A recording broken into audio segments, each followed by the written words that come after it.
안녕하세요. 저 이번에 그 데이터 분석과 인공지능의 1단원에 대해서 소개할 와우 고등학교 수석교사 강성현입니다. 선생님들 만나뵙게 되어서 반갑습니다. 요즘 평가 계획서 수립하시느라 바쁘시죠? 오늘 연수를 통해서 1단원의 구성과 평가 요소에 대해서 어떤 것들이 있을지 살펴보시는 시간이 되었으면 합니다. 먼저 저를 소개할 텐데요. 저는 컴퓨터 교육을 전공하고 현재 수석 교사로 있으면서 정보 교과를 가르치고 있습니다. 경기도에는 세 분 정도 정보 교과 수석 교사가 계신데요. 저는 특별히 이제 피지컬 컴퓨팅과 사물 인터넷 분야에 관심이 있고요. 관련해서 특강을 10년 정도 진행하고 있습니다. 그동안 수업 나눔 지원단, 정보과 탐구학습 공동체 활동, 일정 연수 등을 포함해서 정보과의 역량 강화를 위해서 강사 활동을 하고 있습니다. 그러면 교과서 내용을 쭉 살펴보시도록 하겠습니다. 혹시 교과서가 있으시다면 함께 참고하셔도 좋을 것 같습니다.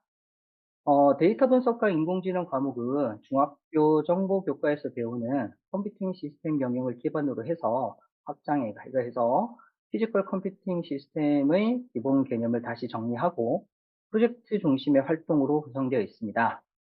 프로젝트에서는 문제 이해 및 분석, 인공지능 블록 활용 프로그래밍, 그리고 프로그램 테스트 및 수정으로 단계를 구성하였습니다. 대단원 개요에서는 이 단원에서 다루는 핵심 개념에 대해서 설명하고 있습니다. 피지컬 컴퓨팅의 구성 요소에 대해 이해하고 인공지능 블록을 활용해서 프로그램을 구현하도록 구성하였습니다. 중단원에서는 다양한 사파와 함께 우리 일상에서 볼 수 있는 피지컬 컴퓨팅 시스템에 대해서 안내하고 있습니다. 그리고 핵심 질문을 통해서 단원에서 다루는 핵심 개념에 대해 생각해 볼 수 있도록 하고 핵심 아이디어를 제시하고 있습니다. 다음으로 1-1 피지컬 컴퓨팅 시스템의 구성에서는 중학교 정보 교과에서 다루는 기본 개념을 바탕으로 하고 있고 피지컬 컴퓨팅 시스템의 개념에 대해서 다시 살펴보고 있습니다. 다소 어려운 용어나 개념은 설명을 넣어서 학생들이 이해하기 쉽도록 구성하였습니다. 이어서 생활 속 아이디어를 피지컬 컴퓨팅 시스템으로 구성한 사례나 작품을 통해서 피지컬 컴퓨팅의 입력과 출력부의 구성에 대해서 살펴보도록 하였습니다. 소리에 반응하는 조명 시스템이라든지, 그 다음에 요리 타이머, 그리고 예술 작품으로는 우드 미러를 소개하고 있고요. 가정이나 학교에서 볼 수 있는 화재 감지 시스템, 스마트 에어컨을 소개하였습니다. 다음으로는 교구에 대해서 안내하고 있습니다. 마이크로비트 보드를 사용하였고요. 버전에 따른 기능의 차이를 설명하고 있습니다. 교과서에서는 V2 버전을 기준으로 작성되어 있으니 참고해 주시기 바랍니다. 센서 보드의 구성에서 마이크로비트 보드에 탑재되어 있는 다양한 센서와 기능에 대해서 설명하고 교과서를 참고해 보시면 추가로 각 센서들이 어떻게 활용될 수 있는지를 제시하였습니다. 예를 들어서 LED 디스플레이 같은 경우에 전광판의 사례를 제시하면서 글자나 그래프를 출력할 수 있다고 안내합니다. 마이크로비트의 구성 요소를 살펴보면 우리 주변에서 이러한 센서나 액추에이터가 활용되는 사례를 좀 생각해 볼 수 있도록 하고 개별 또는 모둠 활동으로 사례를 조사해서 구체적인 기능과 센서, 액추에이터의 기능, 역할에 대해서 참고할 수 있도록 구성하였습니다. 그리고 마이크로비트 이외의 센서 보드에 대해서도 조사해 보도록 하였습니다. 다음으로는 센서보드 연결 및 환경 설정입니다. QR코드로 연결 방법에 대한 동영상을 제공하고 있습니다. 마이크로비트를 사용해 보신 분들은 잘 아시겠지만 마이크로비트 사이트, 메이크 코드 에디터로 활용하는 방법과 엔트리와 스크래치 혹은 엠블록 등의 프로그램을 통해서 활용하는 방법이 있습니다.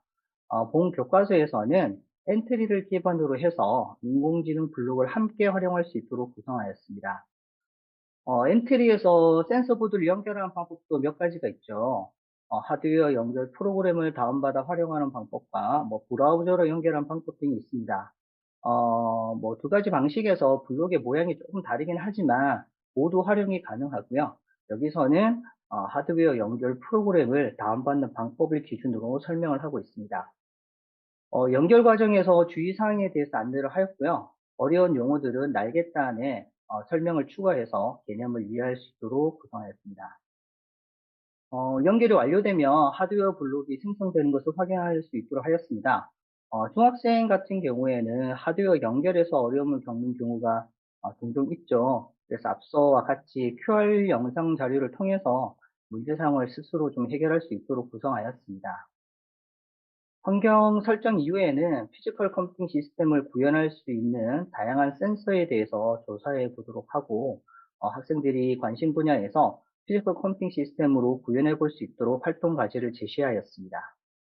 자, 다음으로는 센서 보드의 활용입니다. 마이크로비트에 내장된 센서를 기반으로 해서 활용할 수 있는 간단한 프로젝트로 구성하였습니다. 첫 번째는 빛 센서를 이용한 스마트 조명 만들기입니다. 마이크로비트에는 별도의 빛 센서가 없죠. 하지만 그 전기 에너지를 빛으로 출력하는 LED 원리를 역으로 이용해서 LED에 들어오는 빛을 전기와 에너지로 측정할 수가 있어요. 그래서 빛의 밝기를 어느 정도 측정할 수가 있습니다. 참 재밌는 시스템이죠. 이를 이용해서 주변의 밝기에 반응하는 스마트 조명을 구성하도록 하였습니다. 기준 값을 설정하고요. 기준 값보다 어두우면 LED가 켜지고 밝으면 LED가 꺼지도록 구성하였습니다.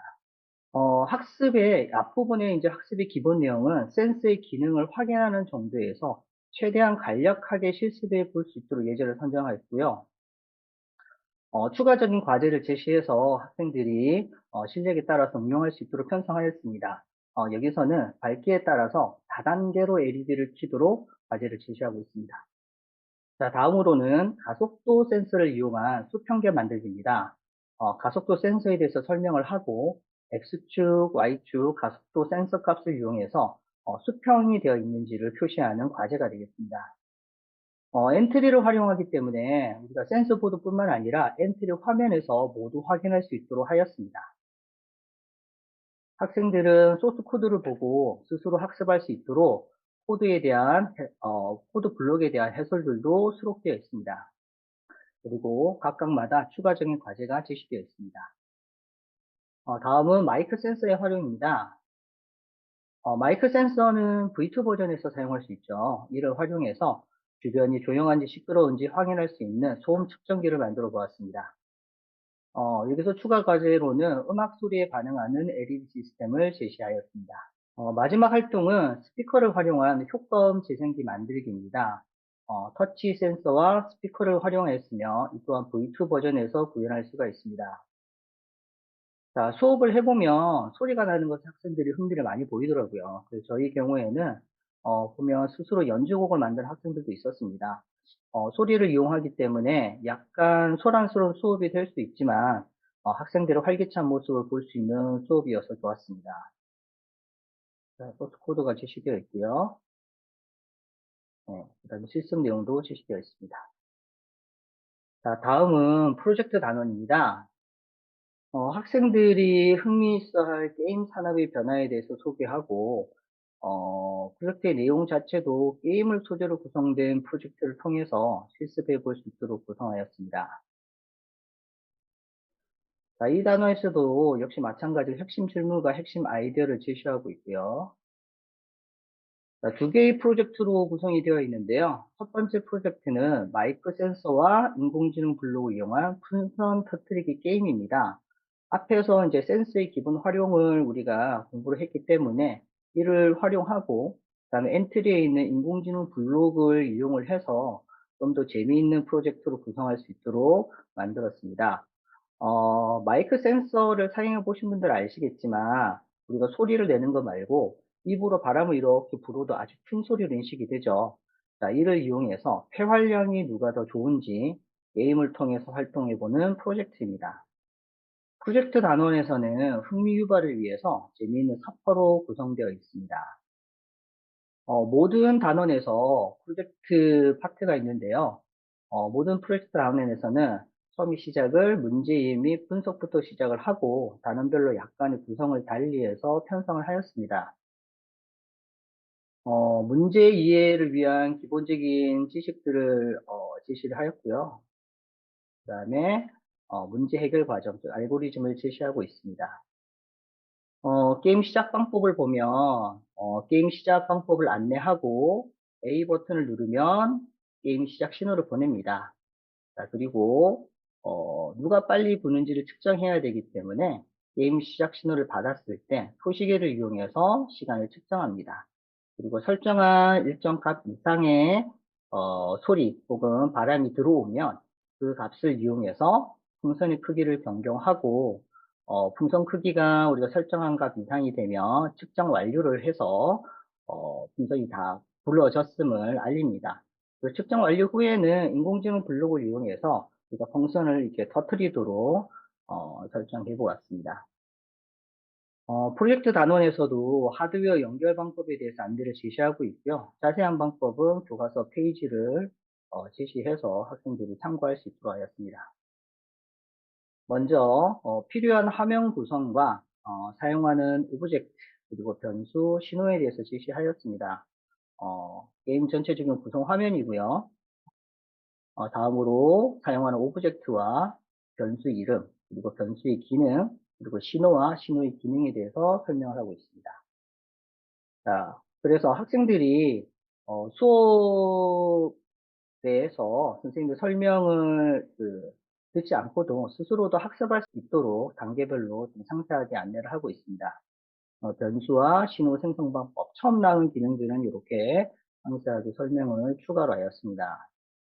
프로그램에서는 가급적이면 기능별로 설명할 수 있도록 하였고요. 단계별로 프로그램을 완성할 수 있도록 구성하였습니다.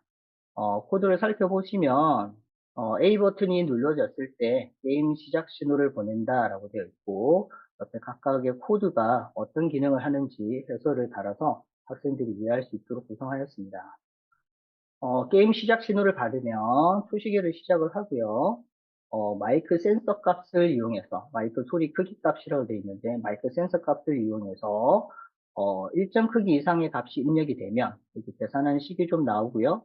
이상이 되면 풍선의 크기를 조금씩 바꾸도록 하였습니다.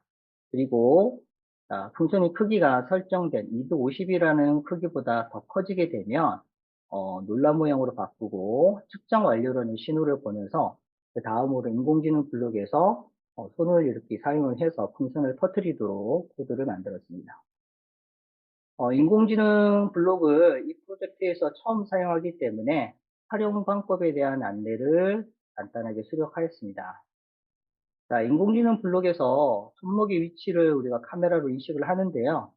어, 오른쪽 손목의 위치를 기준으로 해서 이 위치가 측정한 값, 이 범위 내에 있으면은 풍선을 터뜨리도록 설정을 하였습니다. 자, 보시면 사람의 오른쪽 손목 위치를 인식해서 100에서 110 사이의 좌표 위치에 있으면 게임이 종료된다. 이렇게 되어 있죠. 인텔리의 인공지능 블록을 사용해 보신 분들은 어떻게 동작하시는지 이해하실 걸 생각이 들고요. 이 화면은 프로젝트의 실행 결과입니다. 자, 풍선을 이렇게 마이크로비트를 이용해서 이렇게 바람을 불어가지고 풍선을 이제 크게 만들고요. 크기가 다 되면 손을 이렇게 움직여서 화면에 손을 움직여서 풍선을 터트립니다. 그러면 그때까지 걸린 시간을 측정해서 누가 빨리 풍선을 불어서 터트리는지 이걸로 이제 폐활량을 측정해 보는 재밌는 프로젝트가 되겠습니다. 네, 혹시 들으시면서 궁금하신 내용이 있으시면 채팅창에도 올려주시면 제가 참고해서 설명드리도록 하겠습니다. 프로젝트의 마지막에서는 테스트를 하면서 스스로 점검해 볼 수 있는 문항으로 구성을 하였습니다. 이 내용들은 프로젝트 진행에 꼭 필요한 요소들을 넣었고요. 학생들이 이 부분들을 체크를 하면서 본인이 부족한 부분이 무엇인지 확인해 볼 수 있도록 구성이 되어 있습니다. 자, 역시 마찬가지로 자기 평가와 동료 평가가 함께 될 수 있도록 구성이 되어 있습니다. 네, 두 번째 프로젝트는 사과받기 게임 제작입니다. 자, 인공지능 블록과 LED 그리고 스피커를 이용해서 게임의 효과를 다양하게 표현하는 활동입니다. 인공지능 블록으로는 비디오 감지, 읽어주기 이런 블록들을 사용하고요. 마이크로비트에 있는 LED와 스피커, 컴퓨터에 있는 스피커, 이런 것들을 활용을 합니다. 문제 상황에서는 피지컬 컴퓨팅을 이용해서 선생님이 이제 과제를 만들 것을 제시를 하는데요. 모든 별로 프로젝트를 구성하는데 여기서 재미있는 이제 게임이라는 요소를 가져와서 학생들이 프로젝트를 진행하는, 모든 별로 진행하는 모습을 담았습니다. 자, 사과받기 게임은 얼굴의 위치, 우리가 웹캠에서 사람의 이제 얼굴을 인식할 수가 있는데요. 얼굴의 위치를 이용해서 바구니를 이동합니다. 그래서 학생들이 활동을 하면 바구니를 움직이기 위해서 이렇게 고개를 좌우로 많이 움직이게 되는데요. 이런 이제 매우 활동적인 프로젝트가 되겠습니다. 자, 게임 규칙입니다. 게임 규칙 안내하기에서 필요한 인공지능 블록에 대해서 설명을 하고 있고요. 게임 규칙을 말하고 게임 지사 신호를 보내서 게임이 진행되도록 하였습니다. 게임에서는 비디오 감지 블록에서 사람을 인식하는데요. 사람의 코어에 해당하는 X좌표값을 받아서 코드 자료를 좌우로 이동하도록 구현하였습니다. 그리고 사과 오브젝트, 그리고 장애물인 낙엽이 있고요. 이런 것들에 대한 이제 알고리즘을 제시하였습니다. 자, 측정이 완료되면 게임이 종료되면 점수를 이야기하고 게임을 종료하도록 설계하였습니다. 마지막으로 게임 승리 조건에 대해서 설명을 하고요. 역시 마찬가지로 하드웨어 연결에 대해서 설명을 하였습니다. 자, 그 다음으로 이제 화면 구성에 대해서 안내를 하고 있습니다. 여기서도 마찬가지로 화면의 기본적인 배치, 그리고 사용한 오브젝트, 변수, 그리고 신호의 역할에 대해서 안내를 하고 있습니다.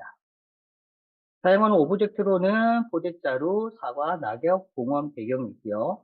그다음 변수에서는 사람의 얼굴 X좌표 값을 저장하는 X좌표라는 변수, 그리고 점수를 저장하는 점수 변수, 그리고 게임 시작과 게임 종료를 알리는 신호가 있습니다. 포대자루는 움직이는 캐릭터이고요. 사과와 장애물은 낙엽을 통해서 난이도를 좀 조절할 수 있도록 하였습니다. 그러니까 첫 번째 프로젝트보다 조금 더 심화된 프로젝트라고 할 수 있습니다. 여기서는 이제 인공지능 블록에서 읽어주기와 비디오 감지에 사람 인식을 사용을 합니다. 인공지능 블록의 읽어주기를 이용해서 화면에 나오는 메시지, 그러니까 화면 엔트리에서 표시되는 메시지를 그대로 읽어주도록 하였습니다. 그리고 주요 오브젝트의 크기와 위치 설정 같은 경우에 잘못하는 경우에 좀 그 게임의 난이도가 달라질 수 있죠. 그래서 별도로 하지 않아도 설정을 하지 않아도 블록 명령어로 구성할 수 있도록 코드를 넣어 두었습니다. 인공지능 블록에서 읽어주기 기능을 처음 사용하기 때문에 거기에 대한 설명이 추가되었고요. 그 다음 포대자루 오브젝트의 코드입니다. 포대자루는 게임 시작이 되면 화면에 보이고요. 사람을 인식해서 호의 X좌표, 호의 좌표를 X좌표를 이용해서 포대자루의 X좌표 값을 이동을 하게 됩니다. 그래서 얼굴이 이렇게 움직이면 그에 따라서 포대자루가 움직이도록 구성이 되어 있습니다. 사실 코 이외에도 뭐 손목이라든지 다른 신체 부위도 가능하죠. 그래서 그런 부분들도 안내를 하였습니다. 학생들마다 이거를 가지고도 할 수 있고요. 아니면 다른 부위를 가지고도 움직일 수 있도록 재구성할 수 있습니다. 자, 다음으로는 사과 오브젝트의 코드입니다. 사과는 이제 화면 위에서 Y좌표는 고정을 하고요. X좌표는 좌우에 랜덤하게 뿌려질 수 있도록 되어 있습니다. 자, 그리고 이제 시간이 지나면 조금씩 내려가면서 화면 아래로 떨어지는데요. 포대자루에 닿으면, 그러니까 점수를 획득하는 코드죠. 이랬을 때 처리하는 거. 점수를 더하고, 그 다음에 센서보드에서도 하트 모양으로 하고, 소리로 웃음 효과를 주고, 그러니까 소리가 나겠죠. 하하하, 뭐 이런 소리가 나면 점수를 획득했다는 것을 알 수 있습니다. 자, 그리고 만약에 사과를 못 받고 아래쪽 벽에 떨어지면 게임을 종료하도록 설계를 하였습니다. 나중에 이제 게임 난이도를 설정하면서 뭐 사과의 속도라든지 아니면 이제 한 번 떨어지면 게임이 끝나는데 뭐 라이프 기능을 넣어서 뭐 몇 번 정도는 떨어져도 괜찮게끔 이렇게 재설정을 하실 수가 있겠죠. 책에서도 학생들이 난이도를 좀 조절하고 싶다 이럴 때는 더 어렵게 하려면 사과가 떨어지는 속도를 조절할 수 있도록 해당하는 블록에 대해서 설명을 해 놓았습니다. 자, 다음으로는 장애물인 낙엽 오브젝트의 코드입니다. 사과 코드와 거의 유사한데요. 다른 점이 있다면 사과는 포대자루에 닿으면 점수가 획득되는 반면에 낙엽 같은 경우는 포대자루에 닿으면 게임이 종료되도록 설정이 되어 있습니다.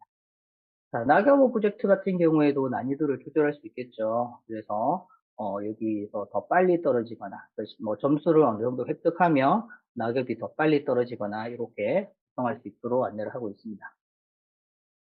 자, 마지막으로는 게임 종료 처리입니다.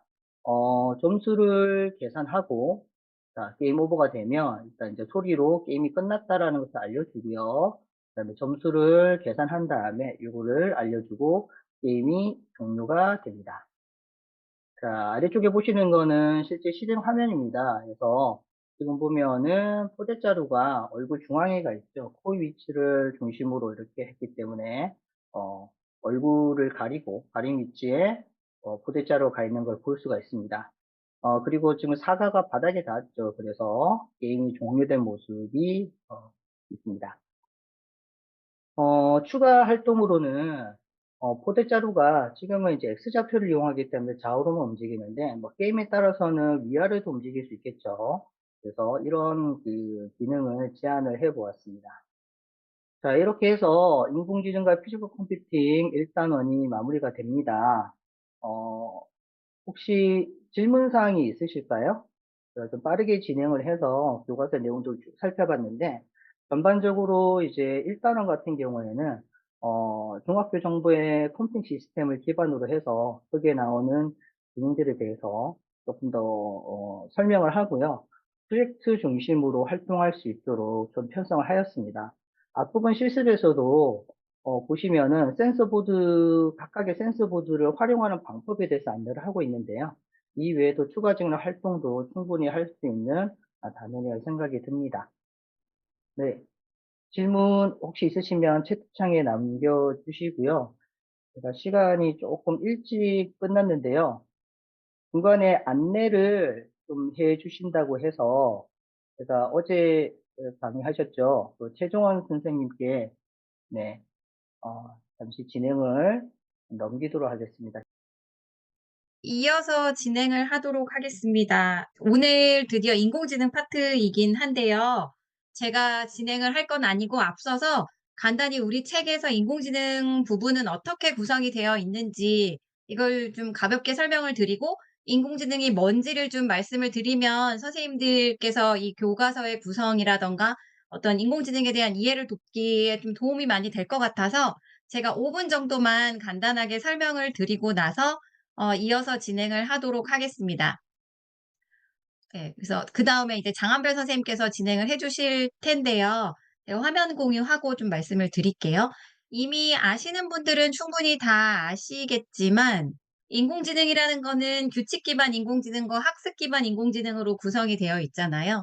그래서 규칙 기반 인공지능은 우리 교과서에서는 다루지는 않고요. 고등학교 교과서에서 다뤄지고 있다라고 보시면 되고 저희가 다루게 되는 건 학습 기반 인공지능입니다. 그러면 무엇을 학습하느냐?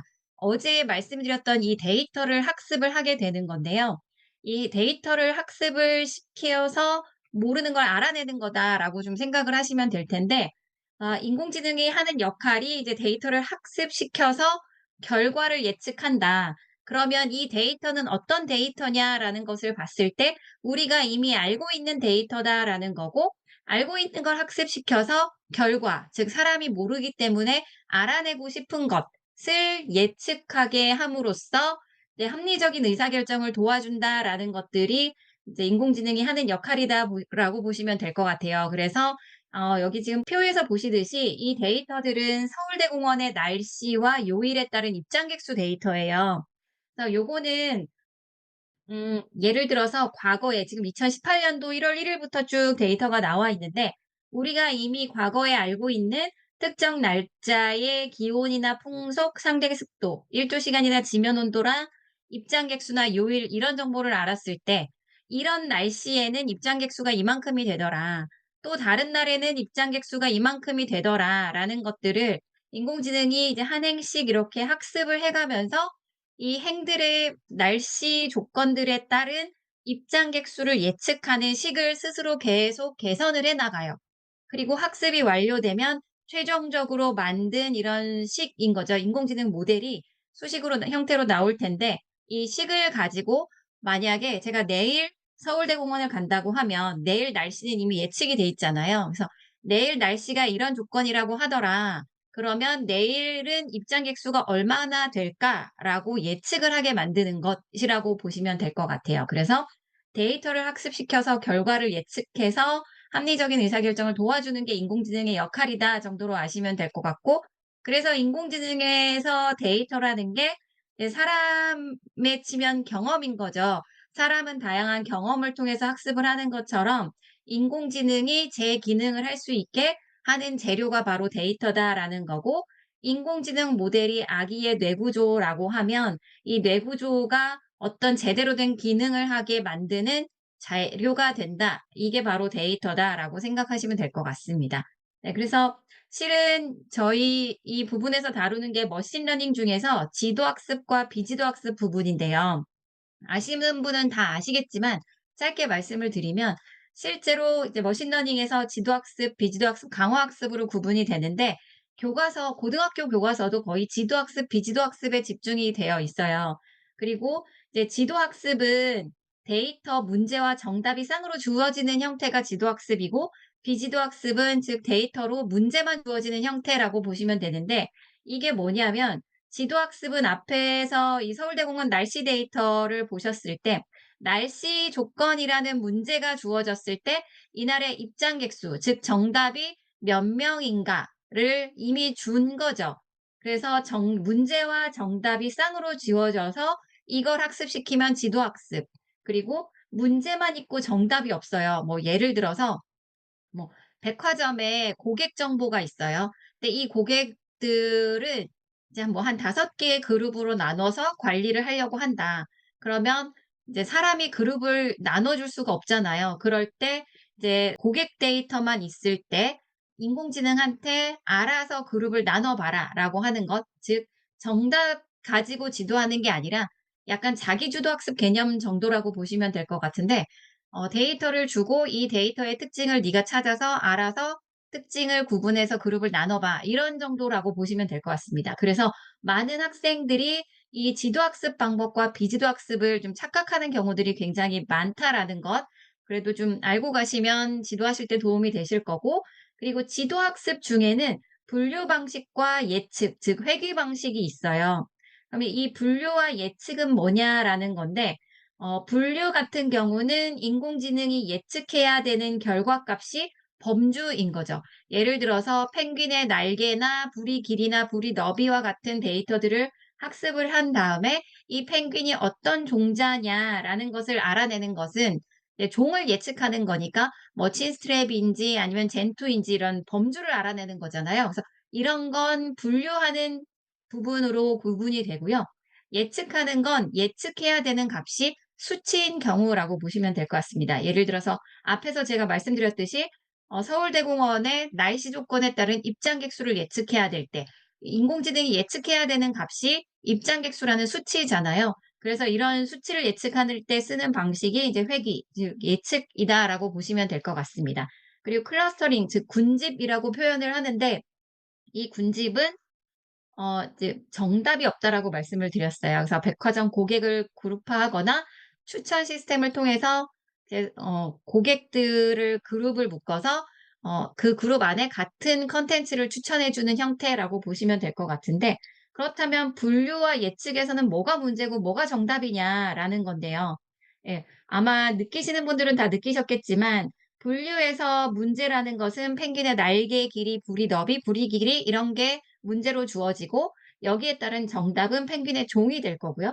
네, 예측 같은 경우는 날씨 조건이나 요일 같은 것이 문제로 주어지고, 예측해야 되는 정답에 해당하는 부분은 입장객 수라는 거다라고 보시면 될 것 같습니다. 그래서 요런 것들을 좀 구분하시면 좋겠고, 저희 교과서 아마 첫 페이지 여시면 인공지능 프로젝트 단계가 이렇게 보이실 거예요.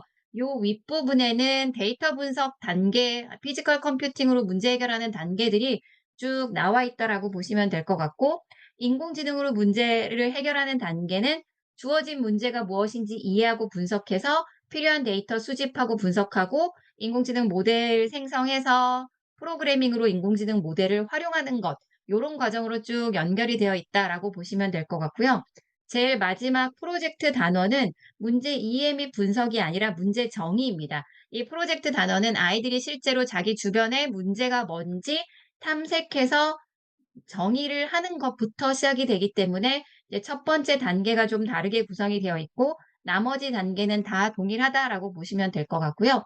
그래서 저희 교과서에 담겨 있는 건 실은 중학교 정보의 대부분의 교과서들이 분류는 어느 정도 다루고 있는데 회계나 군집은 좀 안 다루고 있는 경우들이 굉장히 많을 거예요. 거의 없다라고 보시면 될 것 같아서 여기서 좀 다양한 경험을 하게 하고 가자라고 해서 뭐 회계라든가 클러스터링까지 포함시켰다라고 보시면 될 것 같습니다. 그래서 분류 같은 경우는 애들이 등교할 때 교복 입고 오는 애들도 있고 사복 입고 오는 애들도 있잖아요. 그래서 그거 분류하는 것, 그리고 응급 상황인지 아닌지를 인공지능이 알아서 분류해 주는 것, 그리고 112에 신고해 주는 것. 그다음에 아까 말씀드렸듯이 펭귄의 종을 예측하는 것, 내 기분이 즐거운지 슬픈지 화가 났는지 이런 것들을 인공지능이 알아서 분류해 주는 것. 그런 것들이고, 네, 회계 같은 경우는 우리 뭐 SDG 주제라든가 이런 지구 온난화 문제와 연결시켜서 연도별로 빙하 면적의 변화, 즉 빙하 면적이라는 건 수치값이기 때문에 이제 회기로 풀어가는 거죠. 그래서 빙하 면적 예측하는 것, 그리고 클러스터링, 아이들의 영어 점수가 있을 때 좀 아이들이 비슷한 수준끼리 나눠서 집중적으로 학습을 시키면 오히려 더 학습을 잘할 기회가 생기잖아요. 그래서 아이들 외국어 수준에 따라서 군집을 좀 나눠보는 것, 요런 것들로 구성이 되어 있다라고 보시면 되겠습니다. 그래서 제가 오늘 저희 교과서 인공지능 파트에 어떤 내용들이 담겨 있는지를 가볍게 말씀을 드렸습니다. 그래서 저에 이어서 이제 장한별 선생님이 인공지능의 분류 부분을 안내를 해 주실 예정입니다. 이상입니다. 네, 안녕하세요. 소개받은 장한별입니다. 네, 저는 오늘 분류 단원에 관련해서 선생님들께 교과서 소개를 드리도록 하겠습니다. 저는 인하사대 부속중학교에서 교사로 일하고 있고요. 지금 컴퓨터 교육을 전공하고 AI 융합교육으로 석사과정을 진행한 다음에 컴퓨터 교육으로 박사과정을 재학 중입니다. 그리고 현재 이제 인하대학교 학부랑 대학원에서 AI 교육이랑 디지털 교육 관련해서 수업을 진행하고 있습니다. 네, 그러면 오늘 제가 소개드릴 단원을 간략하게 네 가지로 나눠서 설명을 먼저 드리겠습니다. 첫 번째 소단원인 분류하는 인공지능에서는요, 인공지능 모델과 인공지능 분류 모델에 대한 설명이 간략하게 나오고요. 이 단원에서는 이미지 분류를 통해서 오늘의 등교 복장을 분류하는 프로젝트를 수행하게 됩니다. 3단원에서는 소리 분류 과정을 통해서 응급 상황을 분류하는 그런 프로젝트를 수행하게 되고, 마지막으로 네 번째 단원에서는 숫자 분류 과정과 KNN 알고리즘을 통해서 펭귄의 생김새 데이터를 통해 펭귄의 종을 분류하는 프로젝트를 수행하게 됩니다. 그래서 어 다 실습을 함께 보여드리고 어떤 식으로 인제 구성이 되는지 보여드리면 좋겠지만 시간상 여유가 좀 부족해서 PPT로 1-3 까지 진행을 하고요. 1-4 에서만 간단하게 엔트리 화면에서는 어떻게 보이는지 함께 보도록 하겠습니다. 그리고 저희가 인제 퀴즈 2 가지를 제가 준비를 했는데요. 퀴즈를 맞춰 주시는 두 분께는 소정의 선물을 드릴 예정입니다. 그래서 퀴즈 하나당 한 분께 선물을 드릴 예정인데요. 제가 이렇게 갑자기 중간에 깜짝 퀴즈를 낼 예정이니까요. 선생님들께서 잘 보시다가 답변을 아실 때 잘 적어 주시면은 감사하겠습니다. 제가 "정답을 맞춰 주세요."라고 한 다음에 그다음에 적어 주신 걸 기준으로 가장 먼저 답을 맞춰 주신 분께 선물을 드리도록 하겠습니다. 네, 그럼 바로 깜짝 퀴즈가 나왔는데요. 다음 중에 데이터 분석과 인공지능 교과서에서 다루지 않는 인공지능 모델은 무엇일까요? 첫 번째는 이미지 분류, 2번 포즈 분류, 3번 소리 분류, 4번 숫자 분류입니다. 정답을 알려주세요. 아, 네. 지금 보니까 정답은 이제 2번 포즈 분류인데요. 가장 먼저 답을 적어주신 남지현 선생님께 선물을 드리도록 하겠습니다. 참여해 주셔서 너무 감사드립니다. 네, 그러면 이제 교과서 있으신 분들은 같이 보시면 좋을 것 같은데요. 교과서 88페이지부터 함께 보도록 하겠습니다. 우선 이 부분에서 인공지능 모델의 개념이 처음 나오기 때문에 인공지능 모델에 대한 전반적인 설명이 같이 등장하게 됩니다. 그래서 인공지능 모델은 이런 거다라는 설명과 함께 학생들이 모델에 대해서 모델을 학습하는 과정을 공부하기 전에 인공지능은 어떤 건가에 대해서 좀 감을 잡을 수 있도록 퀵드로우 사이트 같은 것도 수업용 PPT에 저희가 수록을 해 두었습니다. 여기서 저희 교과서의 포인트를 하나 간단히 좀 말씀드려 보자면 선생님들께서 수업하시기에 굉장히 편하시도록 저희가 수업 준비를 좀 미리 이렇게 많이 준비해서 교과서에 담고 또 참고 자료를 드린다라고 이제 봐주시면 너무 감사할 것 같습니다. 선생님들께서 모두 개발하시고 수업에 적용해 보시면서 이런 거를 좀 추가했으면 좋겠다. 뭐 이런 부분들이 좀 더 세심하게 들어갔으면 좋겠다 하는 부분들을 다양한 학교 환경에 맞춰서 제작을 했으니까요. 한번 이렇게 살펴보시면은 수업하기에 굉장히 편하시다는 느낌을 받으실 수 있을 것 같습니다. 네, 그다음에 이제 분류 모델인데요. 분류 모델은 다들 잘 아시겠지만 이제 정답, 레이블이 있는 입력값과 결과값의 짝이 갖는 규칙을 스스로 찾아서 새로운 데이터의 입력값에 따른 결과 범주를 분류하는 모델이죠. 예시를 통해서 한번 볼 수 있도록 또 예시도 준비를 했는데요. 가장 보편적으로 사용하는 예시죠. 강아지와 고양이를 분류하는 이제 모델입니다. 레이블이라는 것이 정답이기 때문에 이 그림에서는 강아지 위에 써 있는 강아지, 고양이 사진 위에 써 있는 고양이, 이런 것들이 이제 레이블이라고 할 수 있겠죠. 그래서 강아지 사진에는 강아지, 얘도 강아지, 얘도 강아지, 얘는 고양이, 고양이, 고양이야. 라고 레이블이 있는 데이터를 학습을 시켰더니 여기 학습에 있지 않은 완전히 새로운 데이터를 가지고 와서 이 데이터는 둘 중에서 어느 것에 가깝니? 라고 물어봤을 때 얘는 강아지에 더 가까운 것 같아. 라고 정답을 내주는 이 전체적인 과정이 이제 분류 모델이 됩니다. 분류의 과정이 됩니다. 그래서 분류 모델로 문제를 해결하는 과정을 크게 세 단계로 저희 교과서는 제시하고 있는데요. 이후에 나오는 1-2, 3, 4에 있는 그 분류 프로젝트들도 전부 다 이 과정을 거쳐서 교과서도 작성되어 있고 실습도 할 수 있도록 정리가 되어 있습니다. 첫 번째로 데이터를 수집할 수 있게 하고요. 두 번째로는 분류 모델을 생성하고 학습하도록 하고 이제 이 만든 모델을 가지고 문제 해결에 활용할 수 있는 코드를 작성하는 것으로 전체적인 그 전반적인 단계가 진행이 됩니다. 1-1이 단순히 이론만 있는 것은 아니고요. 또 좀 간단한 프로그램도 하나 짜볼 수 있게 되어 있는데요. 여기서는 뭐 프로젝트라기보다는 학생들이 좀 인공지능 모델에 대한 설명을 다 인제 듣고 어느 정도 이해가 됐을 때 '이런 식으로 하는 거야.'라고 프로토타입으로 좀 간단히 할 수 있는 실습이라고 생각해 주시면 좋을 것 같습니다. 저희 참참참 게임을 만드는 걸 한번 해볼 건데요. 참참참 게임 다 아시죠? 저희가 뭐 제가 뭐 친구의 그 얼굴 방향이 왼쪽에 있을지 가운데에 있을지 오른쪽에 있을지 세 가지 중에 하나를 나름 예상해서 이렇게 표시를 하면 그 친구 방향과 나의 손방향이 맞으면 내가 이기는 거고 친구 방향과 나의 손방향이 다르면 제가 지는 거죠. 이거를 컴퓨터와 함께 할 수 있도록 만들어 볼 예정입니다. 그럼 데이터를 수집해야 하겠는데요. 데이터를 수집할 때 가장 중요한 것은 어떤 데이터가 필요한지 저희가 좀 미리 파악을 해야 하거든요. 참참참의 경우에는 왼쪽을 바라보는 얼굴, 그다음에 가운데, 그다음 오른쪽 요 세 가지 종류의 데이터가 필요하겠죠. 위를 본다든지 아래를 본다든지 하는 그 사진은 필요하지 않습니다. 물론 뭐 더 응용해서 할 수는 있겠지만요. 이 세 가지 데이터가 필요하구나라는 것을 인식하고 이 사진들을 뭐 미리 찍어 두거나 아니면 뭐 수집해서 활용을 하거나 학생들이랑 직접 웹캠을 이용해서 촬영해서 하면 훨씬 더 재밌겠죠. 그래서 이렇게 세 가지를 클래스를 만들고 클래스에 해당하는 이미지 데이터를 추가합니다. 네, 여기서 같이 보시면요. 교과서 인제 90에서 91 페이지에 나와 있는 곳인데 지금 보시면 이미 그 모델을 만드는 그 화면에서 각각 이 부분들이 어떤 걸 뜻하는지를 굉장히 세밀하게 적어 놨습니다.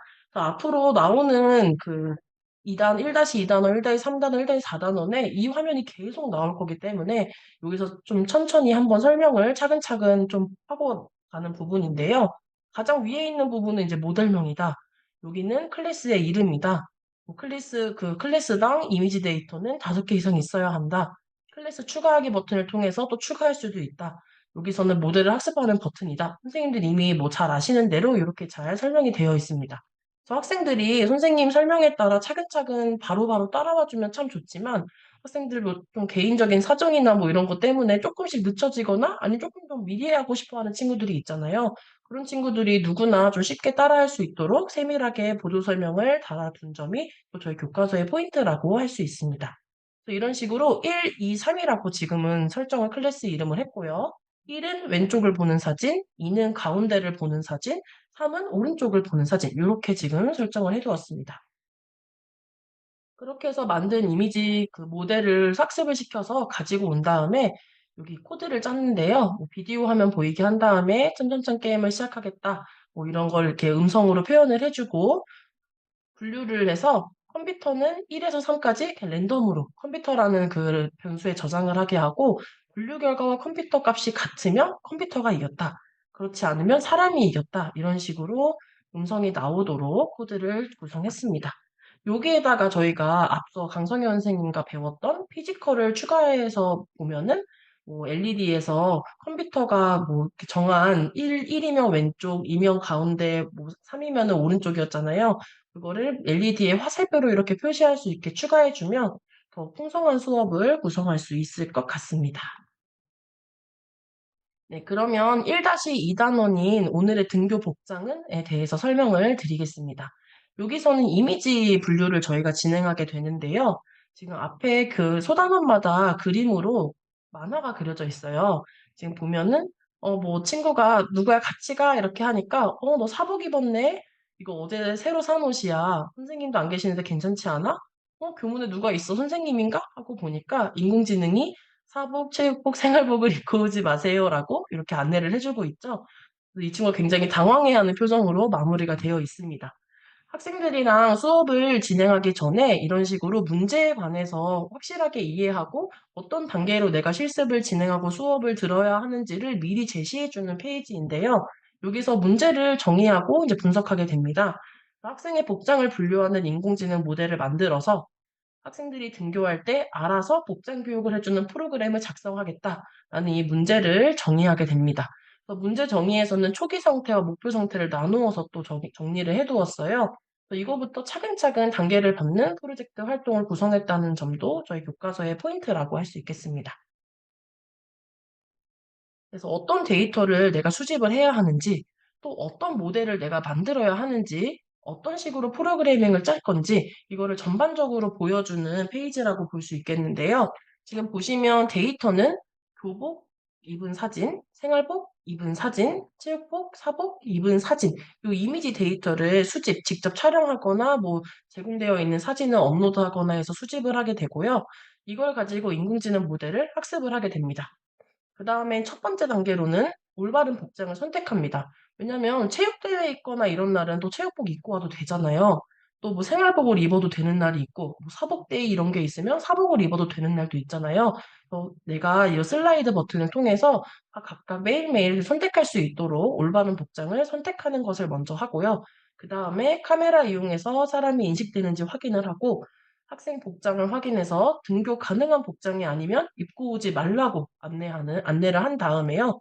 마지막으로는 학생들이 입고 온 복장의 종류를 확인하고 복장마다 개수를 세는 이런 전반적인 4가지 단계로 프로그래밍이 이루어진다라는 것을 미리 학생들에게 안내를 해주고 학생들이 또 직접 본인이 문제 해결을 위한 걸 설계를 할 수 있는 연습으로 삼을 수 있겠습니다. 그럼 두 번째 단계로 데이터를 수집하게 되는데요. 네, 교복, 생활복, 체육복, 사복. 아까 말씀드린 대로 4가지의 사진을 이제 촬영하게 됩니다. 인공지능 모델이 분류를 좀 정확하게 할 수 있도록 사진 촬영 시에 배경을 좀 최소화해야 됩니다. 이게 왜 그러냐면요. 이런 경우가 있을 수 있어요. 만약에 제가 교복을 입은 친구를 앉혀놓고 교복 입은 사진을 웹캠으로 열심히 찍었어요. 그 다음에 생활복 입은 친구를 앉혀놓고 생활복 입은 사진을 찍었는데 생활복 입은 친구를 찍을 때만 잠깐 누가 뒤에서 빨간색 옷을 입고 지나간 거예요. 그렇다고 해볼게요. 그럼 생활복 사진에만 빨간색 배경이 몇 개가 추가가 됐다고 한번 생각을 해볼게요. 그 다음에 이제 뭐 코드를 짜서 뭐 이렇게 실행을 할 때 분명히 나는 교복을 입고 있는데도 뒤에 빨간색 옷 입은 애가 서 있으면 이거는 생활복이야 라고 또 잘못 인식하게 될 수 있잖아요. 학생들이 좀 특정 좀 지역에서 촬영할 수 있게 뭐 이렇게 해 주시면 더 좋을 것 같습니다. 그래서 이 엔트리 인공지능 파트에서 모델 학습하기 클릭하시고 이미지 분류기 때문에 분류 이미지를 선택을 합니다. 그다음에는 인공지능 모델을 생성하는데요. 클래스가 총 4가지로 나뉠 수 있겠죠. 교복, 생활복, 체육복, 사복 이렇게 각각 이름을 붙여주고 여기에 사진들을 촬영하거나 업로드합니다. 한 클래스당 5개 이상 학습을 시킵니다. 네, 그다음에 모델 학습하기 하실 때 보시면 밑에 학습 조건에 대한 그 내용이 있잖아요. 여유가 되시면은 설명을 해 주시고 아니면 이렇게 넘어가시거나 이렇게 하셨을 텐데 이제 학습 조건이 각각 어떤 걸 뜻하는지도 교과서에 굉장히 상세하게 적어 두었습니다. 또 학생들이 단계별로 학습이 가능할 수 있도록 설명을 굉장히 풍성하게 해 두었고 일반 교과서뿐 아니라 교사형 교과서로 넘어가시면 또 추가되는 설명들이 많아서 학생들 수준 또는 뭐 교실 안에서뿐 아니라 학교의 수준에 따라서도 좀 이렇게 풍성하게 수업 진행하실 수 있을 것 같습니다. 그다음에 모델 학습하기 버튼 눌러서 학습 진행하고요. 모델에 문제가 없으면 적용하기 눌러서 코드를 이제 짜게 됩니다. 코드 작성에 앞서서 먼저 알고리즘을 설계하게 되는데요. 아까 말씀드렸던 4가지의 단계를 다시 한번 정리하게 되는 단계가 있습니다. 네, 그리고 인제 저희 교과서에서는 여기 현재 교과서 97페이지 기준인데요. 실행 화면과 어떤 오브젝트가 있는지 그다음에 어떤 변수와 어떤 신호가 있는지를 상세하게 굉장히 이렇게 잘 넣어 놨어요. 한 페이지 안에 선생님들께서 뭐 이렇게 하나하나 이렇게 꺼내서 설명해 주실 수도 있겠지만 "애들아 선생님이 3분 정도 시간 줄 테니까 이렇게 교과서에 있는 거 보고 너희들이 직접 한번 가져와 보고 선생님 설명을 다 듣고 나서도 교과서에 있는 걸 보고 스스로 한번 체크해 보도록 해라." 이런 식으로 활용하실 수 있으실 것 같습니다. 수업하시기 굉장히 편리하게 구성을 해 두었습니다. 그다음에 여기 인제 팁이나 날개단에 보시면은 이름은 복장 감지 버튼이라 되어 있지만 실제로는 시작 버튼이라는 오브젝트 이름이잖아요. "가지고 와서 이름을 수정하면 된다."라는 굉장히 또 세밀한 안내도 되어 있어서 코딩을 처음 접하는 1 학년 친구들이 수업을 듣기에도 전혀 어려움이 없도록 구성을 하였습니다. 여기 보시면 네 이렇게 슬라이드 값도 입력해 달라고 이렇게 적혀 있습니다. 자 그러면은 등교 가능한 올바른 복장을 이제 선택을 해야 됩니다. 첫 번째로 입어도 되는 복장 체크하고 뭐 눌러주세요 뭐 이렇게 나오면 여기서 보이는 대로 교복, 생활복, 체육복, 사복 중에 가능한 것들을 체크를 할 수 있도록 저희가 조작을 하고요. 그다음에 카메라에 연결을 해서 사람을 인식했는지 아닌지 여부를 판단하고 사람을 인식했다면 그 사람이 입고 있는 옷이 교복인지 생활복인지 체육복인지 사복인지를 판단을 합니다. 그다음에 교복인데 교복값이 0 이다 하면은 교복을 입지 않아도 되는 날입니다. 생활복인데 생활복 값이 0 이다라면 생활복을 입고 오지 마세요. 그런 식으로 각각 분류 결과에 따라 안내가 되도록 프로그램을 추가합니다. 그다음에 마지막으로 복장마다 개수를 센다고 했었죠. 그래서 "교복이다."라고 하면 교복수라는 변수에 또 1 만큼 더하고 "생활복이다."라고 하면 생활복수라는 변수에 1 만큼 더하도록 이렇게 개수까지 셀 수 있도록 코드를 마무리합니다. 코드를 다 짜고 실습이 끝나고 나면요. 프로그램을 본인이 스스로 좀 테스트해 보고 수정할 수 있도록 이런 체크리스트를 제공을 하고요. 그다음에 학생들이 단순히 그 코딩뿐 아니라 프로젝트의 과정과 같이 태도를 평가할 수 있도록 이런 평가 문항을 제시하고 자기 평가 과정과 동료 평가 과정을 함께 진행하게 됩니다. 한 걸음 더해서는 위 프로그램을 뭐 개선하기 위한 아이디어를 작성하고 뭐 프로그램을 친구들과 공유하고 뭐 아이디어를 뭐 나누는 그런 시간을 또 가지실 수 있도록 구성을 하였습니다.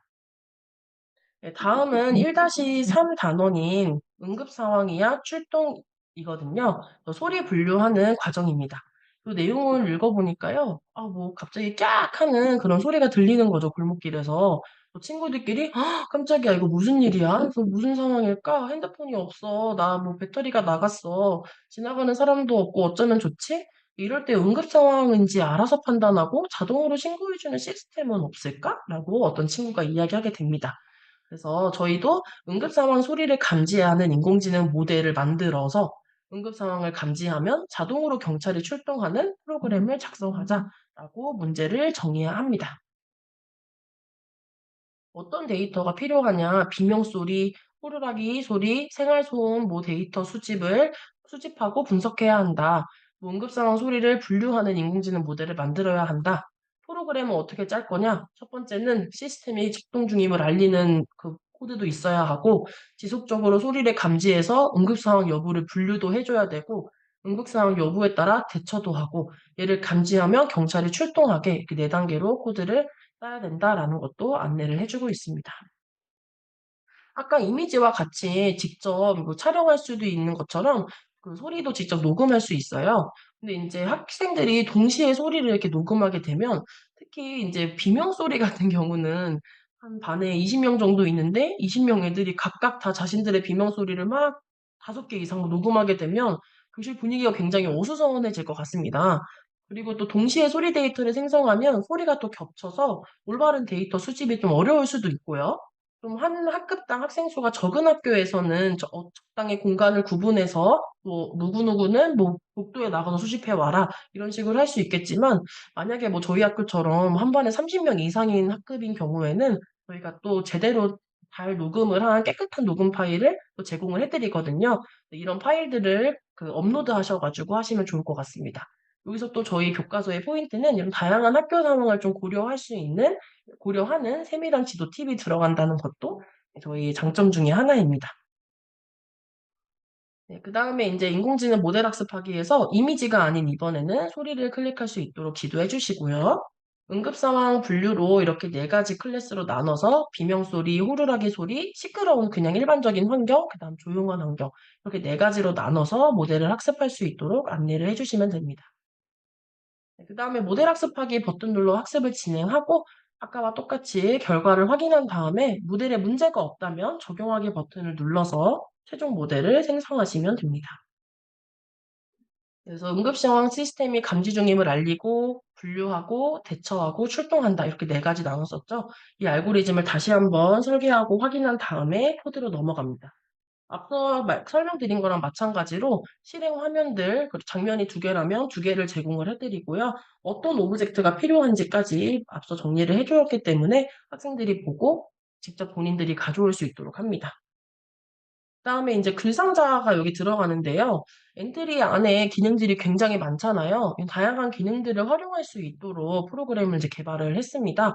그리고 학생들이 여기서 제시하는 이 글상자뿐 아니라 이 글상자 기능들을 좀 다양하게 활용할 수 있도록 이렇게 날개단을 넣어 드렸으니까 참고하셔 가지고 수업하시면 좋을 것 같습니다. 네, 첫 번째로 이제 작동 중임을 알려야 되죠. 그래서 얘가 감지 중입니다라고 알리고 지나가는 행인을 표현한 엔트리봇은 계속 이렇게 움직이면서 산책하는 모습을 표현을 했습니다. 그다음에 여기서 학습한 모델로 이제 분류를 시작하게 되고요. 응급 상황이 감지 중임을 알립니다. 그래서 여기서 비명 소리가 분류가 된다 하면은 비명 소리가 감지되었습니다. 호루라기 소리도 호신용품 소리이기 때문에 감지되었습니다. 시끄러운 환경에서는 그냥 단순히 소음이 감지되었습니다. 조용한 환경에서는 우리 거리는 안전합니다라고 하고요. 지금 보시면 비명 소리와 호루라기 소리의 경우에만 경찰에 신고합니다라는 문구를 넣었습니다. 그다음에 그 다음 장면이었던 응급 상황 장면을 각각 배치를 해서 비명 소리와 호루라기 소리의 경우에는 경찰이 출동하는 요 장면이 나오도록 구성을 하였고요. 이 장면을 또 복제할 수 있잖아요. 복제하는 방법까지 여기 날개단에 넣어 드렸습니다. 그래서 복제한 장면에서는 장면이 시작되었을 때 경찰차가 움직여서 응급 상황을 해결하고 해결되었습니다라고 말해주는 그리고 사이렌도 막 이렇게 울리는 효과를 넣었습니다. 그래서 응급 상황이 끝나고 나면 다시 길거리로 갈 수 있게 되었는데요. 길거리 장면으로 가도록 되어 있는데요. 길거리 장면 돌아가면 아무 움직임이 없어요. 이때 학생들한테 어떻게 해야 되는지 스스로 좀 확인해 볼 수 있도록 제시해 주시고, 장면이 시작되었을 때라는 거를 다시 넣어서 만들면은 가능하구나. 이런 것도 수업하실 때 도움 되시라고 알겠다네 체크할 수 있도록 넣었습니다. 얘도 마찬가지로 이제 체크리스트가 있고요. 그다음에 자기평가, 동료평가 할 수 있는 평가지를 넣었습니다. 그래서 한 걸음 더 도전해서 프로그램 개선하기 위한 아이디어를 좀 작성해보고 나의 아이디어를 친구들과 함께 공유해보고 발표해보는 시간 가질 수 있도록 하였습니다. 이제 마지막 단원인데요. 여기 단원은 아까와 달리 이미지를 촬영한다든지 소리를 녹음한다든지 하는 것이 아니라 앞서 최종원 선생님께서 보여주셨던 서울대공원 데이터처럼 엑셀 형태로 되어 있는 숫자 데이터를 가지고 분류를 진행하게 됩니다. 그래서 펭귄의 데이터를 가져와서 펭귄의 종을 분류하는 인공지능 모델을 만들고 숫자 분류 인공지능 모델이죠. 얘를 활용해서 종 분류 프로그램을 작성하게 됩니다. 지금 보니까 펭귄들이 막 이렇게 모여 있는 곳에 학생들이 지금 찾아갔어요. 여기에는 아델리, 터큰, 젠투 펭귄이 살고 있어요라고 안내가 되어 있는데요. 어떤 펭귄은 뭐 어떻게 생겼고 어떤 펭귄은 어떻게 생겼다. 근데 누가 무슨 펭귄인지 잘 모르겠네. 뭐 이런 이야기를 하고 있습니다. 그래서 어떤 문제냐? 펭귄의 생김새 특징을 분류하는 인공지능 모델을 만들어서 펭귄의 종을 분류하는 프로그램을 작성하자라는 것을 정의하고 넘어가게 됩니다. 네, 펭귄의 생김새 데이터를 이번에는 불러오고요. 시각화 과정이 필요하게 됩니다. 시각화를 통해 종 분류에 필요한 속성을 찾아냅니다. 그다음에 인공지능 모델을 만들고 이런 세 가지의 단계 과정으로 프로그램을 짜게 됩니다. 네, 이번에는 데이터 분석에서 테이블 불러오기에 가셔서 직접 엔트리에서 제공하는 데이터를 가져와서 할 건데요. 여기부터는 제가 PPT로 먼저 간략히 설명드리고 엔트리 화면상에서는 어떻게 진행되는지도 간략하게 이후에 보여드리겠습니다. 그래서 펭귄 예시 데이터를 클릭해서 가지고 오시면 이렇게 정보에 들어가면 어떤 데이터인지, 출처는 또 어딘지 이런 것들이 세세하게 나와 있습니다. 얘를 통해서 어떤 데이터고 이 데이터 안에 어떤 데이터 속성이 있고 이런 것들을 좀 살펴보실 수 있을 것 같습니다. 데이터 속성을 보면요. 총 하나, 둘, 셋, 넷, 다섯, 여섯, 일곱 가지가 있는데요. 지금 보시면 종, 서식지, 성별은 범주형 데이터예요. 그래서 펭귄의 종류, 아델리, 터끈, 젠투 세 가지 중에 하나가 적혀 있고요. 서식지도 요 세 가지 중에 하나가 적혀 있습니다. 성별도 수컷인지 암컷인지 성별이 두 개 중에 하나가 적혀 있는데요. 보시면 부리 길이와 부리 깊이, 날개 길이, 몸무게 이 네 가지는 수치형 데이터로 숫자가 적혀 있습니다. 이게 뭐 단위가 어떤 건지 이런 것도 아까 이렇게 말씀드렸던 정보에 가시면은 나와 있습니다. 이제 그림으로 표현이 되어 있는데요. 날개 길이는 여기를 뜻하는 거고, 부리 길이와 부리 깊이는 여기를 뜻하는 거다라는 설명도 함께 교과서에 제시가 되어 있습니다. 펭귄의 종을 이제 분류하기 위해서 데이터 분석을 이제 계획해야 되는데요. 어떤 속성이 요 부리 길이, 부리 깊이, 날개 길이, 몸무게 네 가지가 있는데 이 중에 어떤 게 종을 분류하는 데 도움을 주고 영향을 주는 그런 데이터 속성인지를 저희가 알아봐야겠죠. 그래서 부리 길이, 부리 깊이, 날개 길이, 몸무게 요 네 가지를 시각화할 겁니다. 아까 말씀드렸던 테이블 추가하기 요 부분에서 차트에 들어가시면 저희가 데이터를 시각화할 수가 있습니다. 버튼을 눌러서 차트 종류를 산점도로 설정을 하신 다음에요. 가로축과 세로축에 부리 길이, 부리 깊이, 날개 길이, 몸무게 뭐 이런 것들을 넣고 계열에다가는 종을 넣습니다. 종은 요 찍히는 점들의 색깔을 분류해주는 기준이고요. 가로축과 세로축에는 아까 앞서 말씀드린 수치형 데이터 4개를 각각 하나씩 넣어보면서 이 데이터들이 이 종을, 그러니까 여기 찍혀있는 이 점들의 색깔별로 분류하는 데 도움을 주나? 라는 여부를 저희가 파악하게 됩니다. 그리고 여기 보시면 QR코드가 있는데요. 교과서 안에도 인쇄가 되어 있어요. 얘를 들어가시면은 요 그림들을 좀 크게 볼 수 있게 해놨습니다. 그래서 좀 커다란 이미지는 자세히 볼 수 있도록 QR코드로 제공을 하고 있습니다. 그 다음 페이지에는 부리 길이와 부리 깊이, 부리 길이와 날개 길이 이런 식으로 총 12가지의 그래프를 모두 다 저희가 캡처해서 넣어 놨는데요. 학생들이 직접 해보는 게 중요한 이유는 지금 이 데이터는 이미 다 정제가 되어 있는 데이터라서 요 네 가지가 다 영향을 준다는 거를 저희가 뭐 해보지 않아도 이제 알 수 있는데 실제로 학생들이 외부 데이터를 가져와서 인공지능 모델을 사용하는 경우에는 어떤 것이 영향을 주는 데이터고 어떤 거를 내가 데이터 속성으로 삼아야 하는지를 이런 과정을 통해서 한번 해봐야 됩니다. 학생들이 러프한 데이터로 해보기 전에 이미 정제되어 있는 데이터로 한번 연습해 볼 수 있게 해주시면 좋을 것 같고요. 세 가지를 이렇게 분류하는 경우도 있고, 이렇게 좀 두 개는 뭉쳐있고 한 개는 동떨어져서 젠투 펭귄을 확실하게 구분하는 경우도 있고, 여기 같은 경우는 좀 약간 애매하긴 하지만 어쨌든 이게 좀 분류가 됩니다. 결국에는 부리 길이와 부리 깊이, 날개 길이, 몸무게 이 네 가지 속성이 전부 다 이 종을 색깔별로, 점을 색깔별로 분류하는데 도움을 주는구나라는 걸 저희가 확인해 볼 수 있는 거죠. 여기서 또 깜짝 퀴즈 나가겠습니다. 선생님 준비해 주세요. 펭귄의 종을 분류하는데 영향을 주는 데이터가 아닌 것은? 펭귄의 부리 길이, 부리 깊이, 날개 길이, 서식지, 몸무게 중에서 뭘까요? 선생님 역시 너무 똑똑하십니다. 가장 먼저 달아주신 장양금 선생님께 저희 소정의 선물을 드리도록 하겠습니다.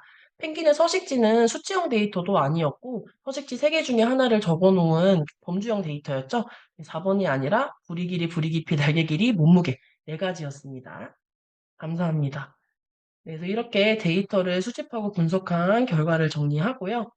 네, 그러면은 그 다음에는 이제 데이터를 학습시키기 전에 저희가 이전에는 사진을 촬영하거나 소리를 녹음할 수 있었는데요.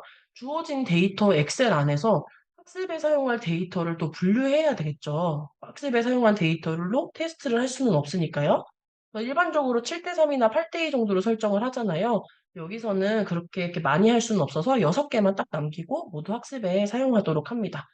펭귄의 종이 골고루 분포되도록 임의로 6개의 데이터를 선택해서 따로 저장하고 테이블에서 꼭 삭제하고 저장해서 수정할 데이터를 저장하도록 합니다. 지금 보시면은 학생들이랑 수업해보니까 이 부분을 좀 가장 좀 헷갈려 하더라고요. 그래서 여기 날갯단도 굉장히 상세하게 잘 적어두었고 학생들 같은 경우에 이런 경우도 있었어요. 여기 데이터에 보시면 엑셀이기 때문에 몇 번째 행인지를 표시하는 그 항목이 있잖아요. 그 행이 고정된 건 줄 알았던 거예요. 세 번째 줄에 있으면 그냥 3이라고 써 있는 건데 내가 지금 체크한 이 데이터는 81번이니까 81 이렇게만 적어놓고 나중에 한 번에 6개를 삭제하려고 하더라고요. 그렇게 되면 두 번째 줄에 있는 걸 지우면 세 번째 줄부터 다시 위로 당겨져 가지고 번호가 달라지잖아요. 막 되게 막 헷갈려하는 친구들이 많았는데요. 그런 친구들을 이제 방지하고자 큰 수부터 삭제해야 한다. 그리고 이제 따로 하고 꼭 바로 삭제하고 저장해야 한다라는 그런 팁들이 있습니다. 선생님들께서는 뭐 당연히 너무 잘하시지만 학생들은 이렇게 좀 헷갈려 하더라고요. 그래서 그렇게 해서 따로 테스트용 데이터를 빼놓고 테스트용 데이터를 삭제한 학습을 위한 데이터만 남겨놓은 채로 저장을 하시고 이걸 이용해서 저희 인공지능 모델을 만들게 될 겁니다. 그래서 펭귄 종분류라고 하고 부리 길이, 부리 깊이, 날개 길이, 몸무게 요거를 이렇게 체크를 하신 다음에 클래스 속성은 당연히 종이겠죠. 모델 학습하기 하셔서 여기서 아까 따로 적어놓은 6개 중에 선택해가지고 테스트를 진행하게 됩니다. 네, 잘 테스트가 됐다면 아마 잘 될 거예요. 네. 적용하기 버튼을 눌러서 최종 모델을 생성을 합니다. 아까 3가지의 단계로 코드를 짠다고 했었는데요. 종을 분류하는 프로그램 소개하고 펭귄의 종을 판단하고 분류 결과를 알려주는 간단한 알고리즘을 설계를 했습니다. 아까와 똑같이 이런 식으로 하고요. 지금 보시면 오브젝트가 이거 엔트리에서 못 보던 건데 하실 거예요. 펭귄 오브젝트는 있는데 펭귄 종에 따른 오브젝트는 없어서 이거는 저희 출판사에서 직접 만들어 주셔가지고 이미지 제공해 주신다고 합니다. 오브젝트 추가하기에서 파일 올리기에 들어가서 추가해서 할 수 있도록 안내해 주시면 좋겠습니다. 네, 굉장히 세밀하게 잘 이렇게 만들었죠? 네. 그래서 펭귄의 종을 분류하는 프로그램을 소개하고요. 그다음에 저희가 인제 뭐 부리 길이, 부리 깊이, 날개 길이, 몸무게 4가지의 값을 넣어서 이거 4가지 값으로 너가 판단해서 분류 결과 내줘라는 거잖아요. 이 4가지를 다 받아야 돼요. 그래서 묻고 대답 기다리기 블록과 이 변수에 저장하기를 통해서 각각을 받습니다. 그다음에 인제 분류 결과라는 변수를 하나 설정해서 각각의 이 받은 값을 넣은 걸 통해서 나온 분류 결과를 저장하는데요. 이렇게 하는 이유가 2가지인데요. 첫 번째는 요 보라 색깔 인공지능 모델 하면 나타나는 이 블록이 너무 길죠. 그래서 이게 계속 앞으로 나올 텐데 너무 길기 때문에 좀 줄여주고자 간단하게 코드를 보여주고자 따로 저장하는 것도 있고요. 2번째 이유는 저희가 하다 보면 인터넷이 잠깐 끊기거나 아니면 모델을 수정해야 되는 상황에서 모델을 수정하게 되면 요 블록이 다 없어지는 거 아시죠? 그럼 학생들이 또 이걸 또 갖고 와서 여기에다가 부리 길이값, 부리 깊이값, 날개 길이값, 몸무게값 다 넣고 하는 과정을 여러 번 반복해야 돼요. 그런 과정을 좀 사전에 방지하고자 일부러 이렇게 한 곳에 분류 결과라고 딱 저장을 해 놓고 이후에는 간단한 코드로 할 수 있도록 했습니다.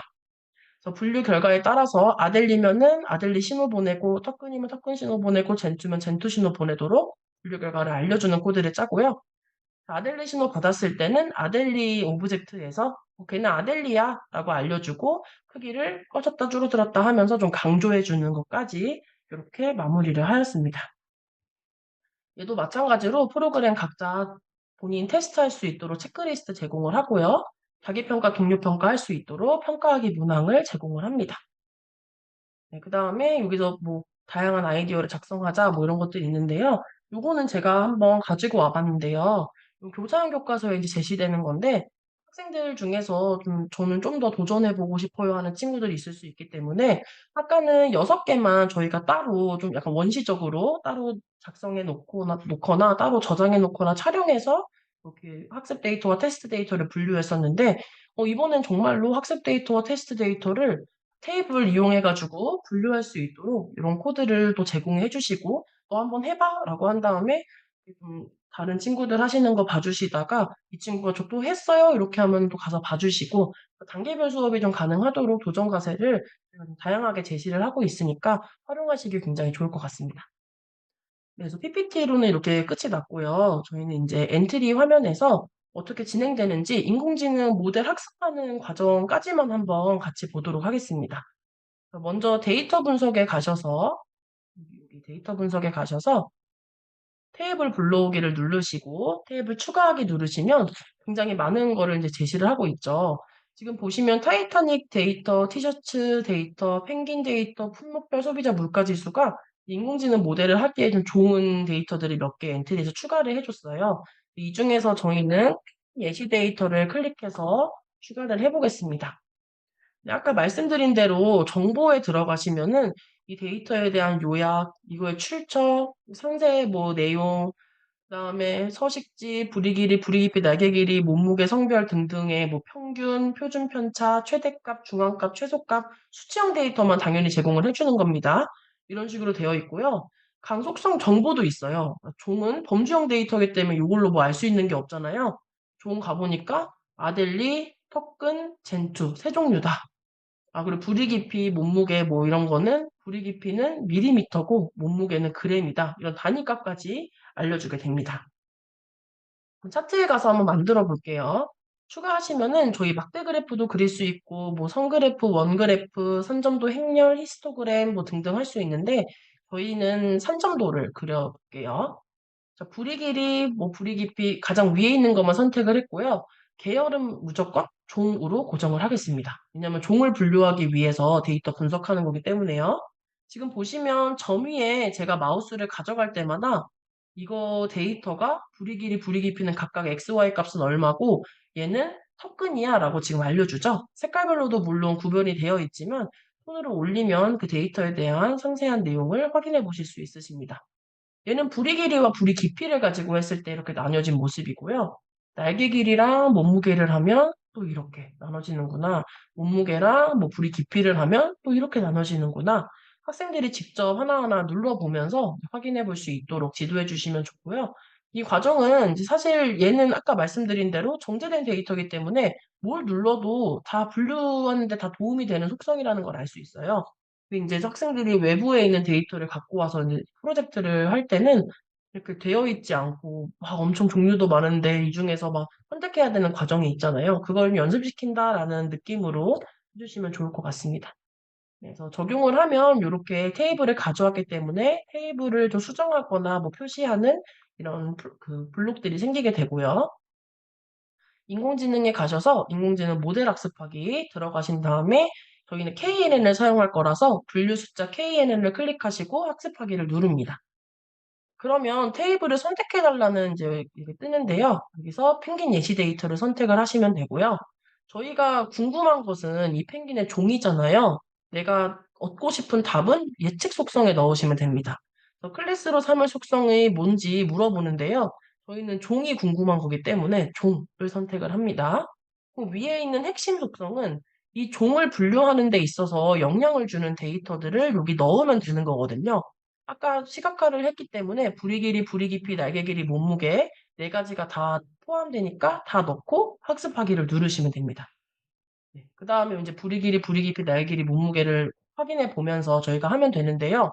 요거 하기 전에 꼭 해야 되는 부분이 바로 여기서 학습 데이터에 사용할 애들 말고 테스트로 사용할 애들을 따로 빼줘야 하는 과정이 있었죠. 근데 이거를 하지 않고 하면은 안 되기 때문에 이거를 꼭 먼저 할 수 있도록 안내를 해주셔야 됩니다. 지금 보시면 저는 수업할 때 어떻게 했냐면요. 어차피 노트북으로 수업하기 때문에 메모장을 켜고 이렇게 번호는 학생들의 선택대로 하고요. 적고 이거에 해당하는 거 클릭해서 삭제 이렇게 하도록 했거든요. 근데 지금 보시면 제가 263번을 한번 삭제를 해볼게요. 젠투 펭귄인데요. 얘 삭제하면 삭제된 거를 저희가 확인이 좀 안 되는 것 같은 느낌으로 바로 1번으로 넘어가요. 맨 첫 번째 행으로 올라가거든요. 그럼 애들 입장에서는 그거 몇 번이었더라? 약간 이렇게 헷갈릴 수도 있고 삭제된 거 맞나? 이렇게 좀 이렇게 혼란이 있을 수 있거든요. 그래서 학생들 같은 경우에 이거를 6개를 다 여기에다 쭈루루룩 적은 다음에 한 번에 삭제해야지 이런 애들이 있는데 그렇게 하시지 않고 한 번 옮겨 적고 바로 삭제, 옮겨 적고 바로 삭제. 이렇게 해서 6번을 한 다음에, 그 다음에 꼭 저장하고, 그 다음에 적용하기 눌러서 모델 학습하도록 하게 하시면은 학생들 실수 없이 잘 마무리할 수 있을 것 같습니다. 네, 오늘 제가 소개해드리는 내용은 이렇게 이제 마무리를 하려고 합니다. 혹시 이제 이렇게 소개 들으시면서 좀 궁금한 거 있으셨거나 질문하고 싶으신 내용 혹시 있으셨을까요? 추가로 이렇게 좀 궁금한 내용 더 없으셨을까요? 네, 그러면은 이렇게 저는 마무리하도록 하겠습니다. 이 다음 시간에는요, 예측에 관련해서 홍승현 선생님께서 또 멋진 강의를 준비해 주실 예정입니다.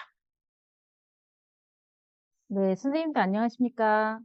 앞서 이제 강성현 선생님과 그다음에 최정원 선생님이 저희 인공지능과 활용의 문제 해결과 관련된 간략한 설명해 주셨고, 이제 장한별 선생님께서 분류와 관련된 내용 했는데요. 저는 예측과 군지편을 준비했습니다. 그리고 이제 어제에 이어 오늘까지 이렇게 연수가 진행되는데요. 저희 대략적인 교과서의 구성이라든지 어떻게 구조화되었는지는 어제 편에서 많은 이야기 들으셨고요. 오늘 앞서 여러 가지 인공지능을 활용해서 프로그래밍하는 과정에서 분류와 관련된 내용은 이제 장한빈 선생님께서 실습과 관련돼서도 이야기해 주셨던 것 같습니다. 저는 이제 지도학습과 비지도학습에 대해서 아까 최정원 선생님이 말씀해 줬던 부분 중에서 이제 지도학습 중에 예측과 관련된 부분 먼저 설명드리면서 시작해 보도록 하겠습니다. 제 소개 잠깐 드리자고 하면 저는 이름은 홍승현이고 현재 축산 중고등학교 정보교사로 이제 재직을 하고 있습니다. 그리고 다양한 이제 저희 정보교과에 애착이 많아서 교과 집필뿐만 아니라 활동과 관련된 여러 가지들 하고 있고요. 그다음에 지금 이제 데이터 분석과 인공지능 교과서를 집필하면서 개정교육뿐만 아니라 중학교 선생님들이 선수학습으로 정보를 배우고 후수학습에 관련돼서 어떤 교과서를 썼으면 좋겠는지를 고민하실 때 데이터 분석과 인공지능 교과서가 적절하지 않을까라는 생각과 이제 편제상의 문제가 있을 수 있겠지만 앞으로의 교육에 있어서 아이들이 2학년, 3학년에 걸쳐서 계속 정보 교육이 활성화됐으면 좋겠다는 바람을 가지고 있습니다. 네, 우선은 앞서 말씀드렸던 저희 3단원의 내용 중에 어떻게 인공지능을 예측할까라는 것들에 구조화했을 때 이제 생각톡톡으로 열고 있습니다. 그 어떤 예측과 관련된 것들이 여러 선생님들도 실생활의 문제 해결에서 정보 교과에서도 이제 인공지능이라는 단원이 나오면서 그런 거가 예측과 관련된 실생활 문제를 많이 접해 보셨을 것 같은데요. 우선은 미래 물가 상승률에 대해서 알아맞힐 수 있을까라는 생각을 키우는 주제를 던져주면서 시작을 했고, 그거에 관련돼서 어떤 형태로 되어 있는지 아이들과 이야기 나눠볼 수 있도록 단원의 중단원으로 구성되어 있습니다. 그래서 핵심 질문은 뭐 계속 얘기하겠지만 미래에 어떤 예측이 가능할까? 그러니까 우리가 말했던 지도학습 부분에서 정답에 있는 데이터를 가지고 어떻게 예측할까를 좀 고민해 보면 좋을 것 같고요. 다음 같은 예시를 통해서 학생들과 같이 사물을 분류하는 부분, 그런 부분들을 선생님들이 강조하시면서 이야기를 마련하시면 될 것 같습니다. 그래서 이런 부분들을 포인트를 가지고 중단원을 시작했고요. 이걸 통해서 볼 수 있는 핵심 아이디어는 인공지능 시스템을 활용하는 것은 삶의 편의를 제공하고 사회 문제를 해결하는 데 도움이 준다라는 아이디어를 가지고 이제 어떤 실생활의 사회 문제와 어떤 것들이 예측할 수 있는 그런 예시들이 있는지를 한번 핵심 아이디어를 가지고 생각해 보시면 되겠습니다. 첫 번째 이제 예측하는 인공지능이라서 첫 번째 예시가 있는데요. 기본적으로 인제 분류와 관련된 예시들은 되게 많이 구성되어 있고 그거에 대한 실습들도 저희 교과서에서 많이 진행되어 있고요. 예측과 관련된 부분들도 인제 실습의 다양성을 가지고 어떤 모델링을 통해서 어떻게 모델하는 과정을 설명할 수 있고 그거와 관련돼서 엔트리 프로그램을 통해서 데이터 분석 뿐만 아니라 인공지능 시스템으로 프로그래밍하는 과정까지 수록되어 있습니다. 학습 목표는 다음과 같이 확인해 보실 수가 있습니다. 우선은 이제 예측 모델을 하기 전에 이론적 배경에 의해서 예측 모델이 어떤 건지, 그다음 기본적으로 어떤 내용으로 가지고 있는지 아이들이 지식을 전달할 수 있는 그런 부분으로 구성되어 있고요. 우선 예측 모델이라는 건 주어진 입력값과 결과값을 토대로 규칙을 스스로 찾고 새롭게 제일된 입력값에 다른 결과값을 예측하는 모델이라고 해서 분류와의 좀 차이점을 앞에 설명했던 거와 좀 차이점을 두시면 좋을 것 같은데요. 인제 분류 같은 경우는 결과값의 범주형 데이터를 쓰고 예측에는 결과값 수치형 데이터를 쓰신다고 보시면 될 것 같습니다. 따라서 이제 예시로 주어진 것들이 이제 책에 수록되어 있는데요. 근데 운동 시간에 대한 야식 섭취량과 몸무게 데이터입니다. 다이어트 부분과 인제 뭐 아이들은 그렇게 중요하지 않을 수 있는데 그런 부분이 어떻게 해서 예측할 수 있는지, 감량 야식을 먹음으로 인해서 어떻게 되는지 요런 것들이 좀 예시로 주어져 있고요. 그것들에 대해서 학습 단계를 통해 어떻게 예측되는지 그런 부분들이 예측 모델의 학습 과정으로 교과서에 수록되어 있습니다. 확인해 보시면 될 것 같고요. 뿐만 아니라 그거 외에 다양한 예시들이 있는데요. 나이에 따른 생존율 확률을 예측한다든지 그리고 학습 시간에 따른 성적을 예측한다든지 그다음에 날짜에 따른 모기 개체수의 변화를 예측한다든지 이런 것들에 대한 설명이 수록되어 있어서 어떤 예측에 대한 기본적인 실생활과 연계되는 예시들을 설명할 수 있도록 구성되어 있습니다. 따라서 이제 그런 걸 하기 위한 문제 해결에 필요한 데이터를 이용하여 결과를 예측하는 모델을 생성하는 과정은요. 기본적인 데이터 분석 앞에 데이터 영역에서도 봤듯이 데이터를 수집하고 탐색이 필요하고요. 그걸 가지고 인제 예측 모델을 생성하며 그걸 통한 프로그래밍을 통한 문제 해결 과정을 통해서 우리가 예측 모델을 생성하는 부분으로 구성되어 있습니다. 첫 번째 예제로서 인제 쇼핑몰에서 저희가 '접속 시간에 따른 고객의 연간 소비 금액을 예측할 수 있을까?'라고 하는 부분을 카글에서 이제 어제 아마 연수를 들으신 선생님들께서도 알겠지만 이렇게 카글을 잠깐 소개해 주셨어요. 그 부분 거기에 데이터를 수집해서 코답 사이트 한글화되어 있는 거 아마 실수해 보셨는데 그런 것들을 탐색해 볼 수 있도록 되어 있고요. 보조단에서 인제 보셨듯이 인제 카글에 접속하는 링크 그다음에 코답 사이트를 활용하는 부분도 같이 있으니까 그걸 통해서 확인해 보시면 되겠습니다. 그래서 이제 온라인 쇼핑의 데이터 테이블에 관련된 것들을 받아온 예시고요. 지금 주어지는 예시들이나 실습 화면에서 써야 되는 다양한 자료들은 저희 교수학습센터 티칭쌤이라고 있는데요. 아까 이제 채팅창에도 이제 어떤 데이터들이 있는지 되어 있는데 어제는 잠시 설명드렸는데 거기에 가시면 교수학습 자료뿐만 아니라 이런 필요로 한 데이터, 그다음 프로그램 소스 파일들 관련된 것들, 그다음에 PPT 이런 것들 다 있습니다. 그래서 확인해 보시면 좋을 것 같습니다. 이따가 한번 메신저 파일에 티칭쌤 소개해 드리면 고것도 한번 꼭 접속해 보시면 좋을 것 같습니다. 그리고 테이블에서 각 열에 해당하는 고객 정보들과 관련된 것들을 보실 수 있고 이거에 관련된 연관성을 검토해서 어떻게 그래프를 시각화하는 건데 시각화 관련돼서도 데이터 파트에서 중요하게 많이 다루고 있는데 그런 부분들을 스스로 만들 수 있고요. 팁 부분에서 좀 전에 설명드렸듯이 캐글이라든지 그거와 관련된 내용들이 있으니까 한 번 더 참고해 보시면 될 것 같습니다. 그리고 이제 어제 코답도 해 보셨고 여러 가지들이 있는데요. 그 데이터를 예측하기 위해서는 수치 데이터를 가지고 가로와 세로에 어떤 데이터를 넣냐에 따라서 이제 표현하는 값들이 다를 수 있습니다. 그래서 이제 뭐 접속 시간, 앱 접속 시간, 지출 금액에 따라서 그래프가 형성이 되고요. 되게 편리하게 사용할 수 있는 거를 어제 실습을 통해서 해볼 수 있고 이제 이거에 대한 예측 모델을 최소 제곱근을 선택하시면 요렇게 그래프화 돼서 이제 선생님들이 어느 정도인지 R 재료값을 확인해 볼 수 있다는 것이 교과서에 수록되어 있습니다. 또한 이제 예측 모델 색성에 의해서 연관성 있는 속성을 중심으로 예측 모델을 학습시키는 게 중요하고요. 이제 온라인 쇼핑몰의 고객 데이터를 가지고 지출 금액에 관련된 것들을 보시는 부분에서 앱 접속 시간, 아까 보셨던 그래프에서 멤버십 유지 시간, 그것만에서 모델을 활용해서 할 수 있는 부분이 이제 교과서의 내용으로 되어 있고요. 그 마지막 단계 예측 모델을 만든 후에 문제 해결 활용하는 부분에서는 예측 모델을 완료하고 나면 한 고객이 평균 접속, 앱 접속 시간, 멤버십 유지 시간을 알게 되면서 대략 얼마간의 지출 금액을 예측할 수 있는지를 확인해 볼 수 있는 거를 실습을 통해서 해 보실 수도 있고 뭐 인제 그 시수에 따라 좀 다를 수 있는데요. 고런 부분. 그래서 그걸 통해서 '예측은 이렇게 되는구나.' 아니면 '다양한 예시가 이렇게 있구나.'라고 해서 학생들한테 설명한 후에 실질적으로 인제 우리가 예측 모델 아까 보셨던 엔트리의 다양한 데이터를 가지고 하는 부분을 실습해 보시면 좋을 것 같습니다. 그래서 "이제부터 문제 해결 프로젝트의 예측 모델 인공지능을 익혀 봅시다."라고 되어 있습니다.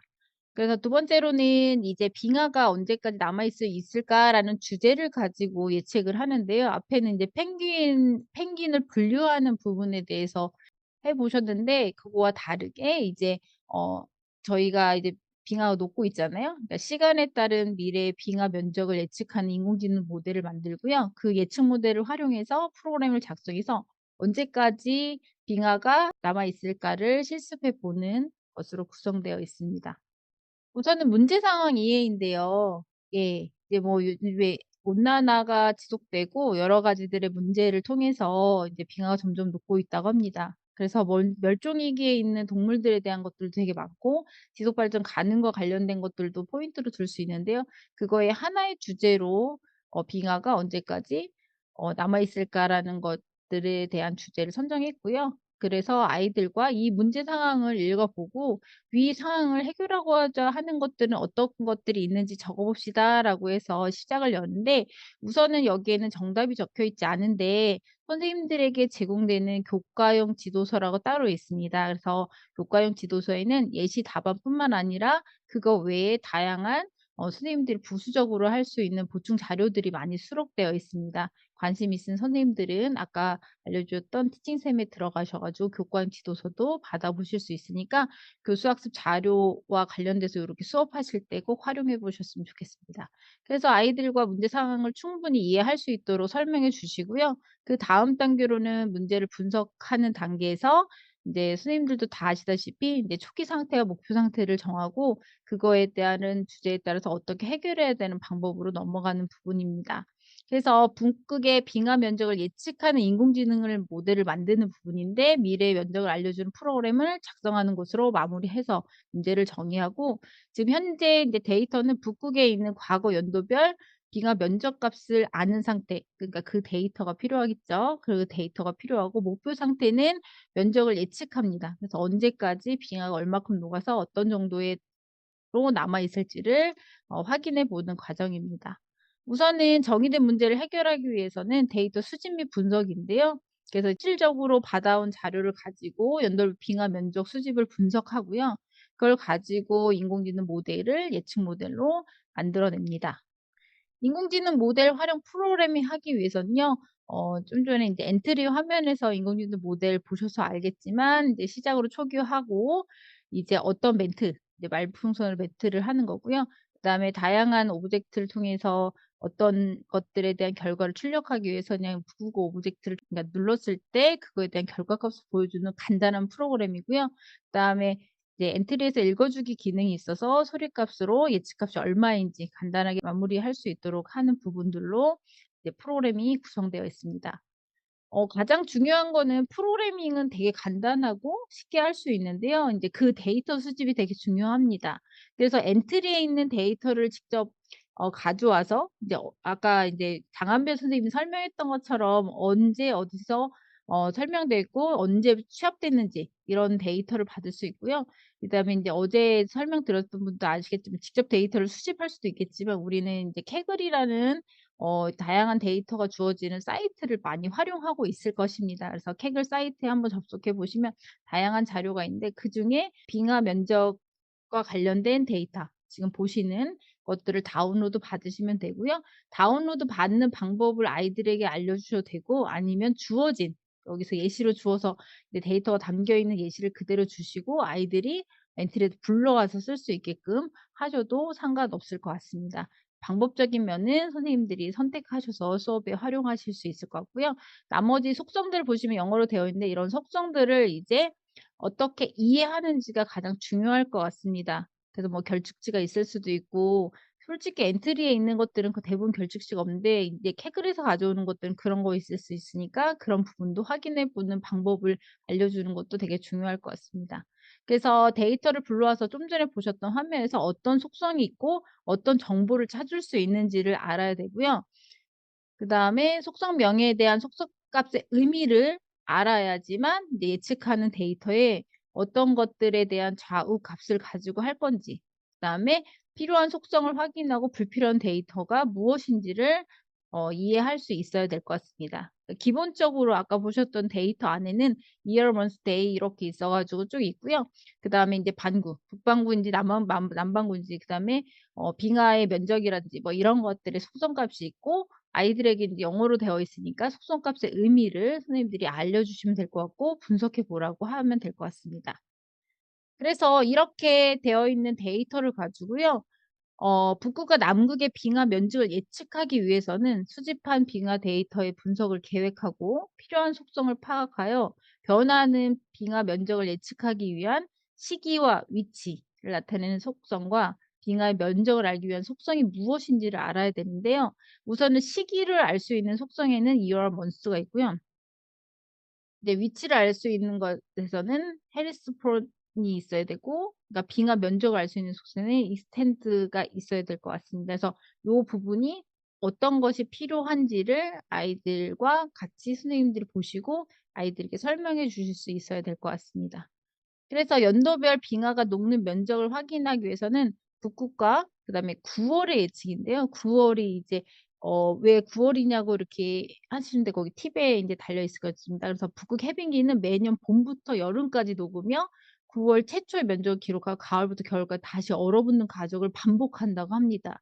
그래서 이제 먼스에서 9월을 선택해 하는 부분을 좀 추가적으로 설명해 주면 될 것 같고요. 그게 아닐 경우 좀 다른 데이터 오류가 날 수 있습니다. 그래서 고런 부분과 관련된 것들 해서 추출 데이터를 보시면 될 것 같습니다. 그래서 추출 데이터만 따로 분류한 후 나머지는 이제 삭제해도 된다라고 되어 있어서 이 삭제하는 부분을 직접 데이터를 만약에 캐글에서 받아오셨으면 선생님들이 스텝 바이 스텝으로 해서 설명하면서 하면 될 것 같고 그렇지 않은 거는 이제 파일로 제공되어 있는 완성된 파일을 가지고 쉽게도 하실 수 있습니다. 그래서 고런 부분들 유념하셔 가지고 하시면 될 것 같습니다. 그리고 나서 이제 중요한 부분 중에 하나가 인제 데이터를 분석하고 만들어냈으면 이제 시각화와 해석하는 것도 중요한데요. 이제 엔트리 프로그램을 로그인하고 데이터 분석해서 실질적으로 거기 안에 있는 데이터가 아니라 데이터를 추가해서 불러오는 과정이 필요합니다. 그래서 지금 만들어진 데이터를 추가하기를 통해서 불러오면 될 것 같고요. 파일을 끌어올려서 데이터를 가지고 오면 지금 같은 데이터 셋이 생겨서 이렇게 데이터를 볼 수 있고요. 아까 보셨던 것처럼 오른쪽 눌러서 삭제도 가능하고 열 삭제나 행 삭제도 여기서 가능하고 저장하시면 될 것 같습니다. 그래서 여러 가지 데이터를 수정이 됐을 경우에 무조건 저장 버튼을 눌러서 네 저장하셔야 된다는 거 꼭 확인하시면 될 것 같습니다. 그리고 인제 정보 메뉴를 누르시면 아까 보셨던 여러 가지 뭐 표준 편차나 최대 중앙값, 최소값 뭐 이런 것들이나 이어나 이런 것들이 나올 수 있으니까 속성 범위들을 확인하실 수 있고요. 그다음에 차트를 통해서 아까 막대 뭐 선, 원 여러 가지 차트도 그릴 수 있고요. 그거에서 가로축과 계열을 설정해서 추이를 그래프로 확인해 봐서 시각화 자료로 확인해 보실 수 있습니다. 지금 보시는 건 이어를 통해서 연도별 빙하를 시각해서 줄어들고 있는 모습을 쪼금 볼 수 있는데요. 이제 쪼금 제가 이제 보면서 느꼈던 거는 이게 녹다가 또 올라갔다 이렇게 하는 데이터 부분들이 있더라고요. 네 그런 부분도 확인해서 '점점점 녹는 게 맞는가.'라는 의문이 처음에는 이제 집필할 때 좀 들기도 했는데 고런 부분들은 이제 그래프를 통해서 확인해 보실 수 있습니다. 그래서 이렇게 확인된 데이터를 가지고 실질적으로 예측 모델을 만들 건데요. 인제 아까 보셨던 분류, 예측, 군집이라는 쉽게 만들어질 수 있는 블록 기반의 엔트리 인공지능 학습 모델이 있고요. 그중에 저희는 선형회계를 가지고 예측할 수 있는 선형회계를 선택해서 예측 모델을 만들어 보겠습니다. 아시다시피 선형회계라는 거는 2개 이상의 변수 사이의 관계를 직선의 형태로 나타내며 한 변수의 값을 알 때 다른 변수의 값을 예측하는 방법이 바로 선형회계입니다. 그 부분을 아직 설명드리면서 선형회계 부분을 가지고 만들 거고요. 모델의 이름을 설정하고 그다음에 모델의 데이터를 좀 전에 불러온 데이터를 가지고 선택한 다음에 어떤 핵심 속성으로 만들 것인지를 선택하고 클래스 속성을 선택한 다음에 5 번에 모델 학습하기를 누릅니다. 모델이 완료되고 나면 결과값을 볼 수 있고요. 회귀식까지도 볼 수 있습니다.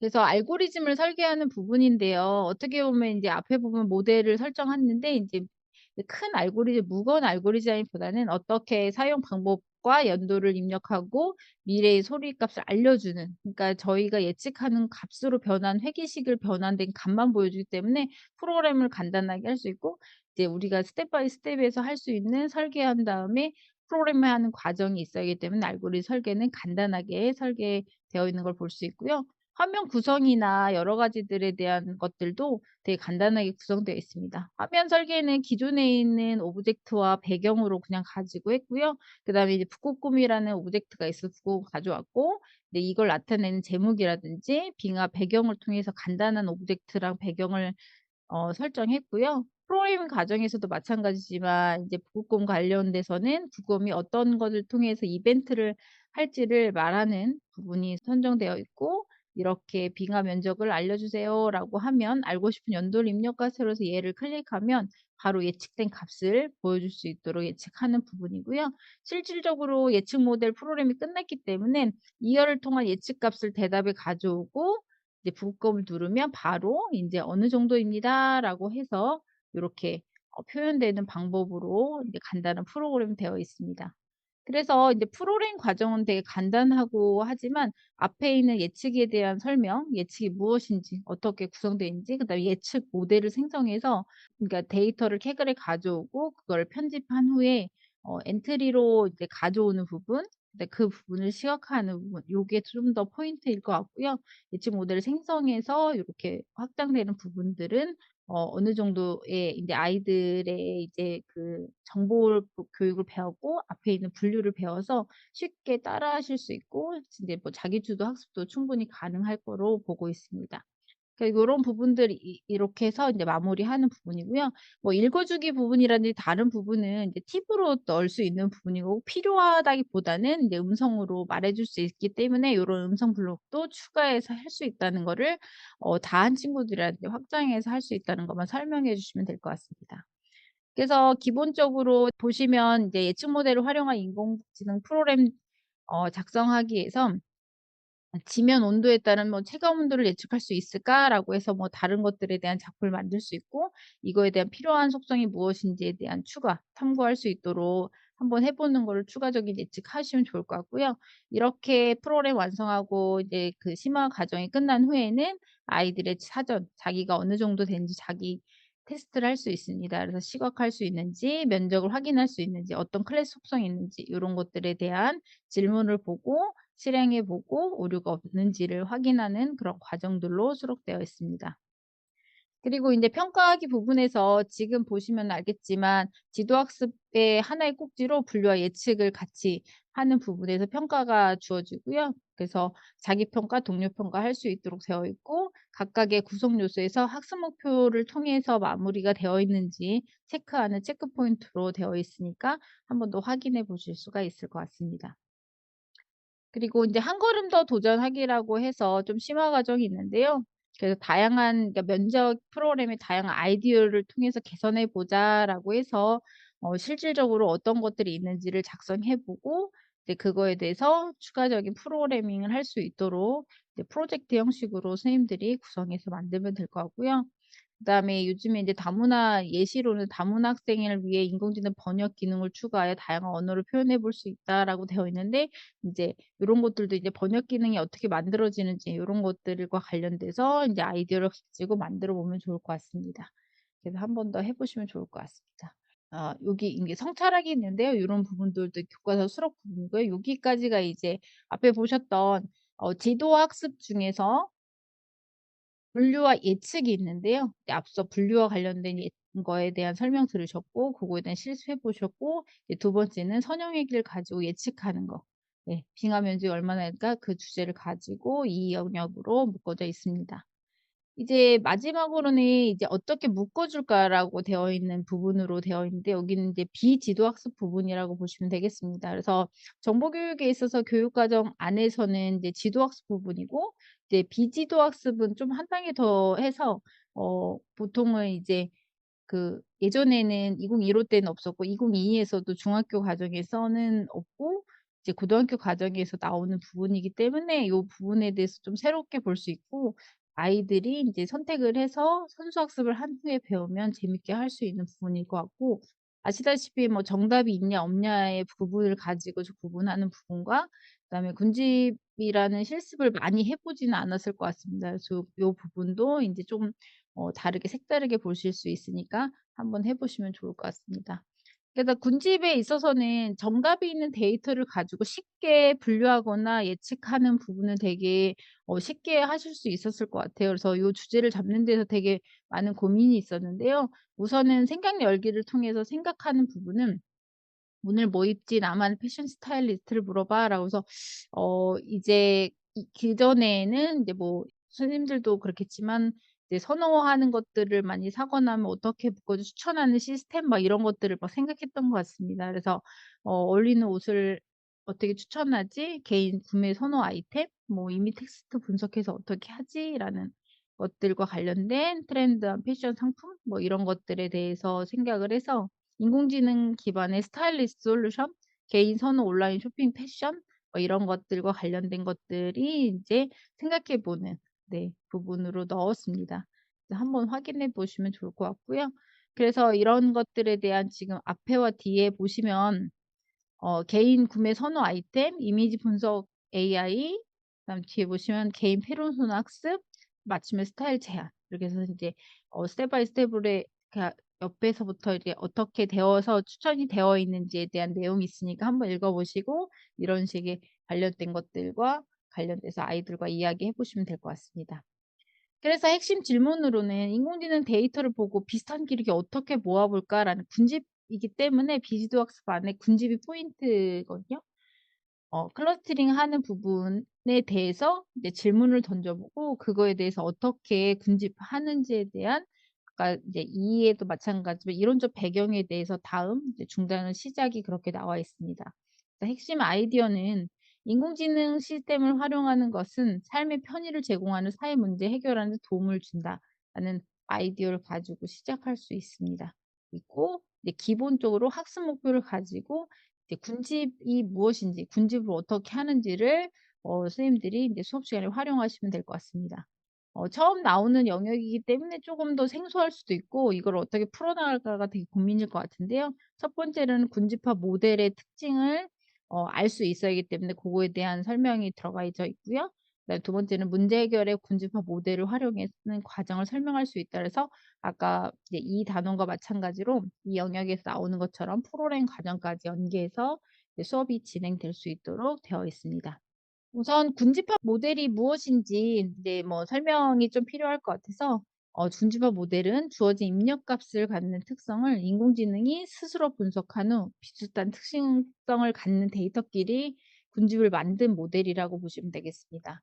그래서 인공지능이 그 군집을 만드는 기준이 무엇으로 분석했느냐에 따라서 군집 결과가 달라지는 거고요.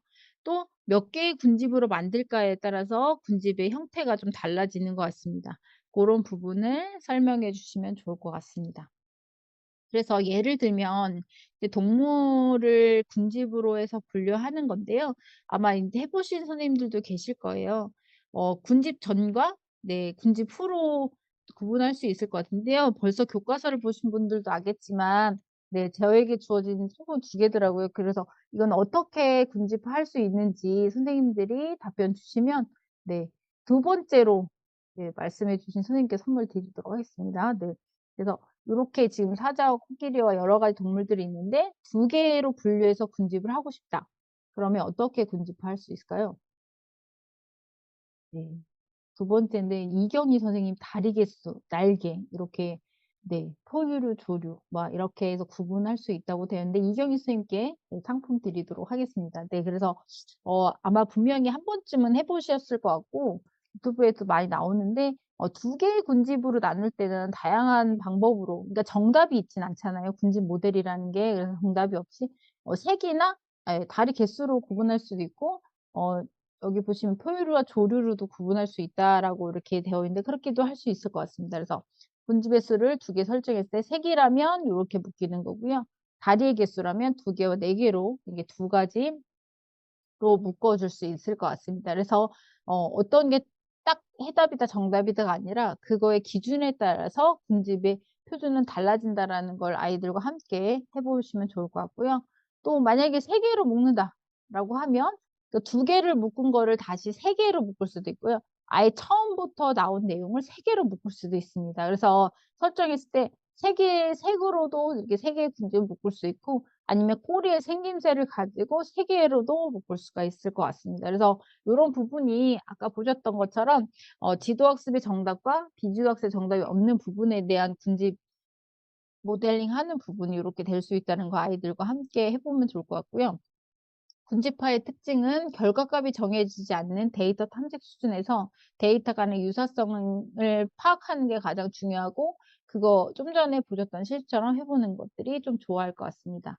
그래서 주요 목적을 보시면 새로운 군집을 발견하고 군집 내 데이터의 비슷한 특성을 분석하여 군집 간의 이질적인 특성을 파악하는 게 가장 중요합니다. 그래서 이질성을 보시고, 어떻게 보면 이제 분류랑 이제 되게 비슷하다고 생각하실 수 있는데, 분류는 딱 정답을 주고 뭐 색이면 색으로 분류해 이런 식으로 하시는 거지만 얘네들은 이런 것들을 분석해서 이질적인 게 무엇인지를 보고 하나의 군집으로 묶는 것이 되게 중요합니다. 그래서 여기 팁에 보시겠지만 분류와 예측, 군집에는 차이가 있습니다. 그 특징점과 관련돼서 분류와 예측 모델에는 입력값과 결과값이 학습화의 입력값과 결과값 관계를 나타내는 공식을 찾는 것이 특징이 있다.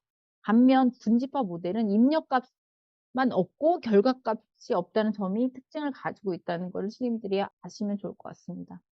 그래서 군집화 모델을 활용한 사례인데요. 아마 가장 많이 들어보셨을 거예요. 그러니까 시청자들이 많이 보는 특성을 분석해서 이 사람이 매번 비슷한 성향을 가진 사람들을 분석합니다. 근데 이거를 뭐 딱 정해져 있는 건 아니잖아요. 그래서 시청한 부분들을 보시고 액션이냐 로맨스냐라고 보신 다음에 이제 추천을 어떤 걸 하냐. 그래서 보시면 알겠지만 이런 것들이 추천 시스템 이 떠 있잖아요. 그런 것들이 이런 것들을 모델로 활용해서 만들어지는구나라고 학생들 설명하면 쉽게 이해할 수 있을 것 같습니다.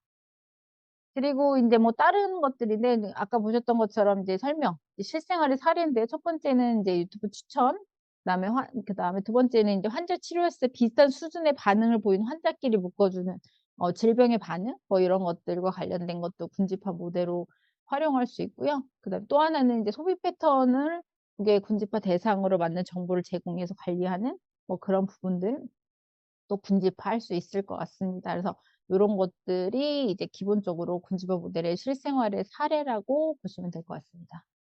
그리고 문제 해결에 대한 데이터 수집은 아까 보셨던 거와 같이 데이터 수집 탐색, 그다음 군집의 개수를 설정하는 게 중요하고, 이제 군집의 개수가 2개냐 3개냐에 따라서 그거를 분류하는 기준이 달라지기 때문에 그런 부분, 그다음에 문제를 해결해서 만드는 부분입니다.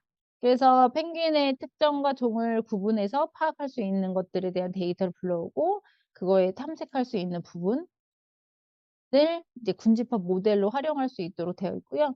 그다음에 앞서 보셨던 부리의 길이, 부리 깊이, 날개 몸무게를 통해서 분류하는 부분 되어 있는데 이런 것들과 관련돼서도 이제 군집을 생성할 수 있는 부분이 예시로 되어 있습니다. 군집화 모델 생성 안에서 보시면 이제 지금은 3개의 군집으로 나눴는데요. 여기 점에 보시면 색깔을 구분되어 있는데 부리 깊이나 높이에 따라서 어떤 군집으로 만들래라고 선정을 해주시면 군집이 3개이기 때문에 3개의 무리로 이 군집을 나눈 그런 부분을 확인해 보실 수 있습니다. 그리고 이제 이걸 가지고 이제 실습하는 부분이 있고요. 두 번째로는 이제 아예 외국어 수준, 군집하는 예시가 2개가 있는데요. 두 번째로는 이제 외국어 수준을 통해서 어떤 걸 추천하는지, 리딩, 라이팅 이런 부분입니다. 두 번째는 이제 데이터 특징을 수치화하여 가까운 데이터를 군집하는 과정을 설명할 수 있고요.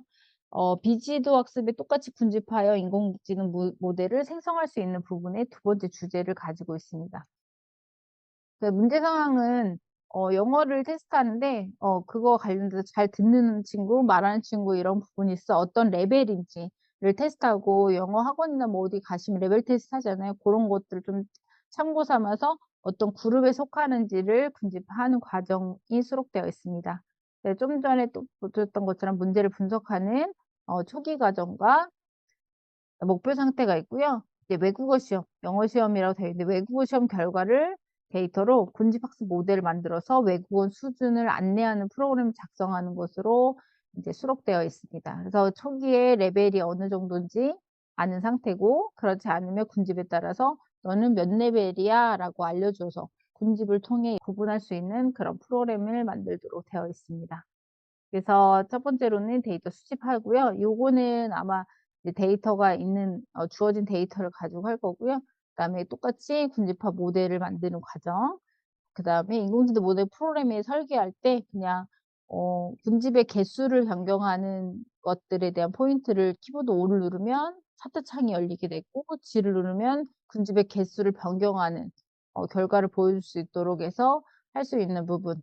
그다음에 테스트 결과 값에서 몇 점을 입력하면 그거에 대해 몇 그룹이 되어 있는지를 그룹핑 할 수 있는 부분으로 프로그래밍이 되어 있습니다. 그래서 군집화의 외국어 수준에서는 이제 캐글 데이터 접속해서 외국어 능력 관련된 데이터를 가지고 왔고요. 리딩, 라이팅, 스피킹 이런 것들과 관련해서 랭귀지 레벨을 설정해서 할 수 있도록 만들어진 부분이고요. 그다음에 그 부분에 대해서 속성값과 속성값의 의미를 알아내는 거는 이제 아까 보셨던 거와 같은 데이터 형태로 구분하시면 될 것 같고 이제 리딩, 그러니까 읽기, 듣기, 말하기, 쓰기, 그다음에 레벨, 수준까지의 속성값을 가지고 그룹핑할 수 있도록 해 보았습니다. 똑같이 엔트리 프로그램에서 앞에 보셨던 것 같이 데이터를 추가해서 그 추가를 할 수 있고요. 그거 안에서 이제 여러 가지들에 대한 속성에 대한 이상 차이가 있는지 없는지 볼 수 있고 레벨이 있는지 그다음 불필요한 것들을 삭제할 수 있는지 그다음에 여기 보셨던 것처럼 A열은 속성 정보가 없는 열이기 때문에 그냥 오른쪽 눌러서 열 삭제해서 삭제하신 후 저장 버튼 눌러서 사용할 수 있다라는 거는 실습을 통해서 함께 해보시면 될 것 같습니다. 그리고 이제 차트 메뉴에서 아까 보셨던 것처럼 어떻게 분포가 되어 있는지 보고 싶어서 차트 메뉴에서 한점도로 봤는데요. 리딩, 리스닝, 스피킹에 대한 것들에 대해서 어떻게 분포가 되어 있어서 이 레벨이 주어져 있는지를 테스트해 볼 수 있도록 차트 볼 수 있고요. 다른 차트로도 보실 수 있는 걸 할 수 있습니다. 그리고 정보에서 다양한 정보들로 이제 보실 수 있는 거. 데이터를 가지고 시각화하는 부분, 그 다음에 이렇게 되어 있는 거 확인한 후 적용하기 버튼 눌러서 이 데이터를 활용하시면 되겠습니다. 그래서 이제 모델 학습하기에서 좀 전에 보셨던 것처럼 이제 실습 앞부분은 이제 간단한 부분이라서 이제 패스했는데요. 이제 아까 보셨던 분류, 그다음에 예측했고 이번에 군집이라고 되어 있습니다. 비지도 학습이라고 써 있고요. 테이블의 숫자 데이터의 특성 값으로 정한 수만큼의 이제 모델을 학습할 수 있습니다. 그래서 외국어 수준 안내로 입력하시고 CSV 파일, 그 다음에 군집의 개수는 저는 3개로 했고요. 중심점 기준을 정할 수 있는데 무작위로 설정할 때 모델 학습하기를 통해서 학습할 수 있도록 했고 이렇게 적용하기 눌렀습니다. 그래서 여기 4번에 보시면 군집이 2개로 할지 3개로 할지 군집 할 수 있고요. 이제 뭐 다른 예시들 아마 군집 예시들 보시면서 가장 먼 거리로 이렇게 중심점을 잡는 것들도 있고 무작위로 잡을 수 있는 무작위로 해서 군집을 3가지의 군집으로 이렇게 구분해서 군집화했습니다. 그리고 이제 외고 수준 안내 부분에 있어서의 뭐 알고리즘 설계는 좀 전에 그 프로그래밍에 설명했듯이 모델 창에서 어떻게 군집되어 있는지 보여주는 오코드, 그다음에 키보드 G를 눌러서 개수를 변경해서 2가지 레벨, 5레벨로도 바꿀 수 있잖아요. 네, 그런 부분들을 확인해 보실 수 있도록 설정했고요. 화면 구성이라든지 뭐 변수 생성은 쉽게 구분해서 간단한 프로그램이기 때문에 간단히 할 수 있게끔 되어 있고, 읽기, 듣기, 쓰기, 말하기 등에 관련된 오브젝트를 통해서 데이터를 입력하고 그 수준을 알려줄 수 있게끔 하는 변수라서 지금은 읽기, 듣기 2가지의 변수를 통해서 데이터를 입력받아서 레벨을 아웃풋해주는 그런 것들로 간단하게 프로그램을 짰습니다. 그리고 이제 기본적으로 안내 멘트를 하는 말하기로 시작을 하고요.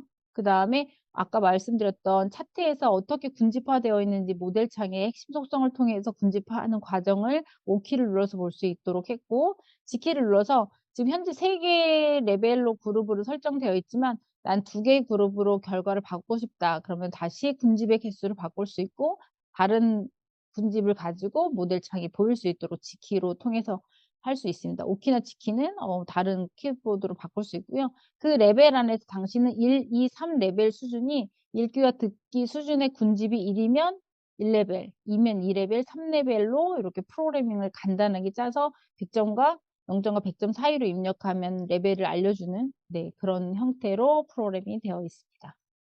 그다음에 뭐 읽어주기는 추가적인 부분이기 때문에 추가하셔도 되고 뭐 생략하셔도 되는 그런 코드라고 보시면 되겠습니다.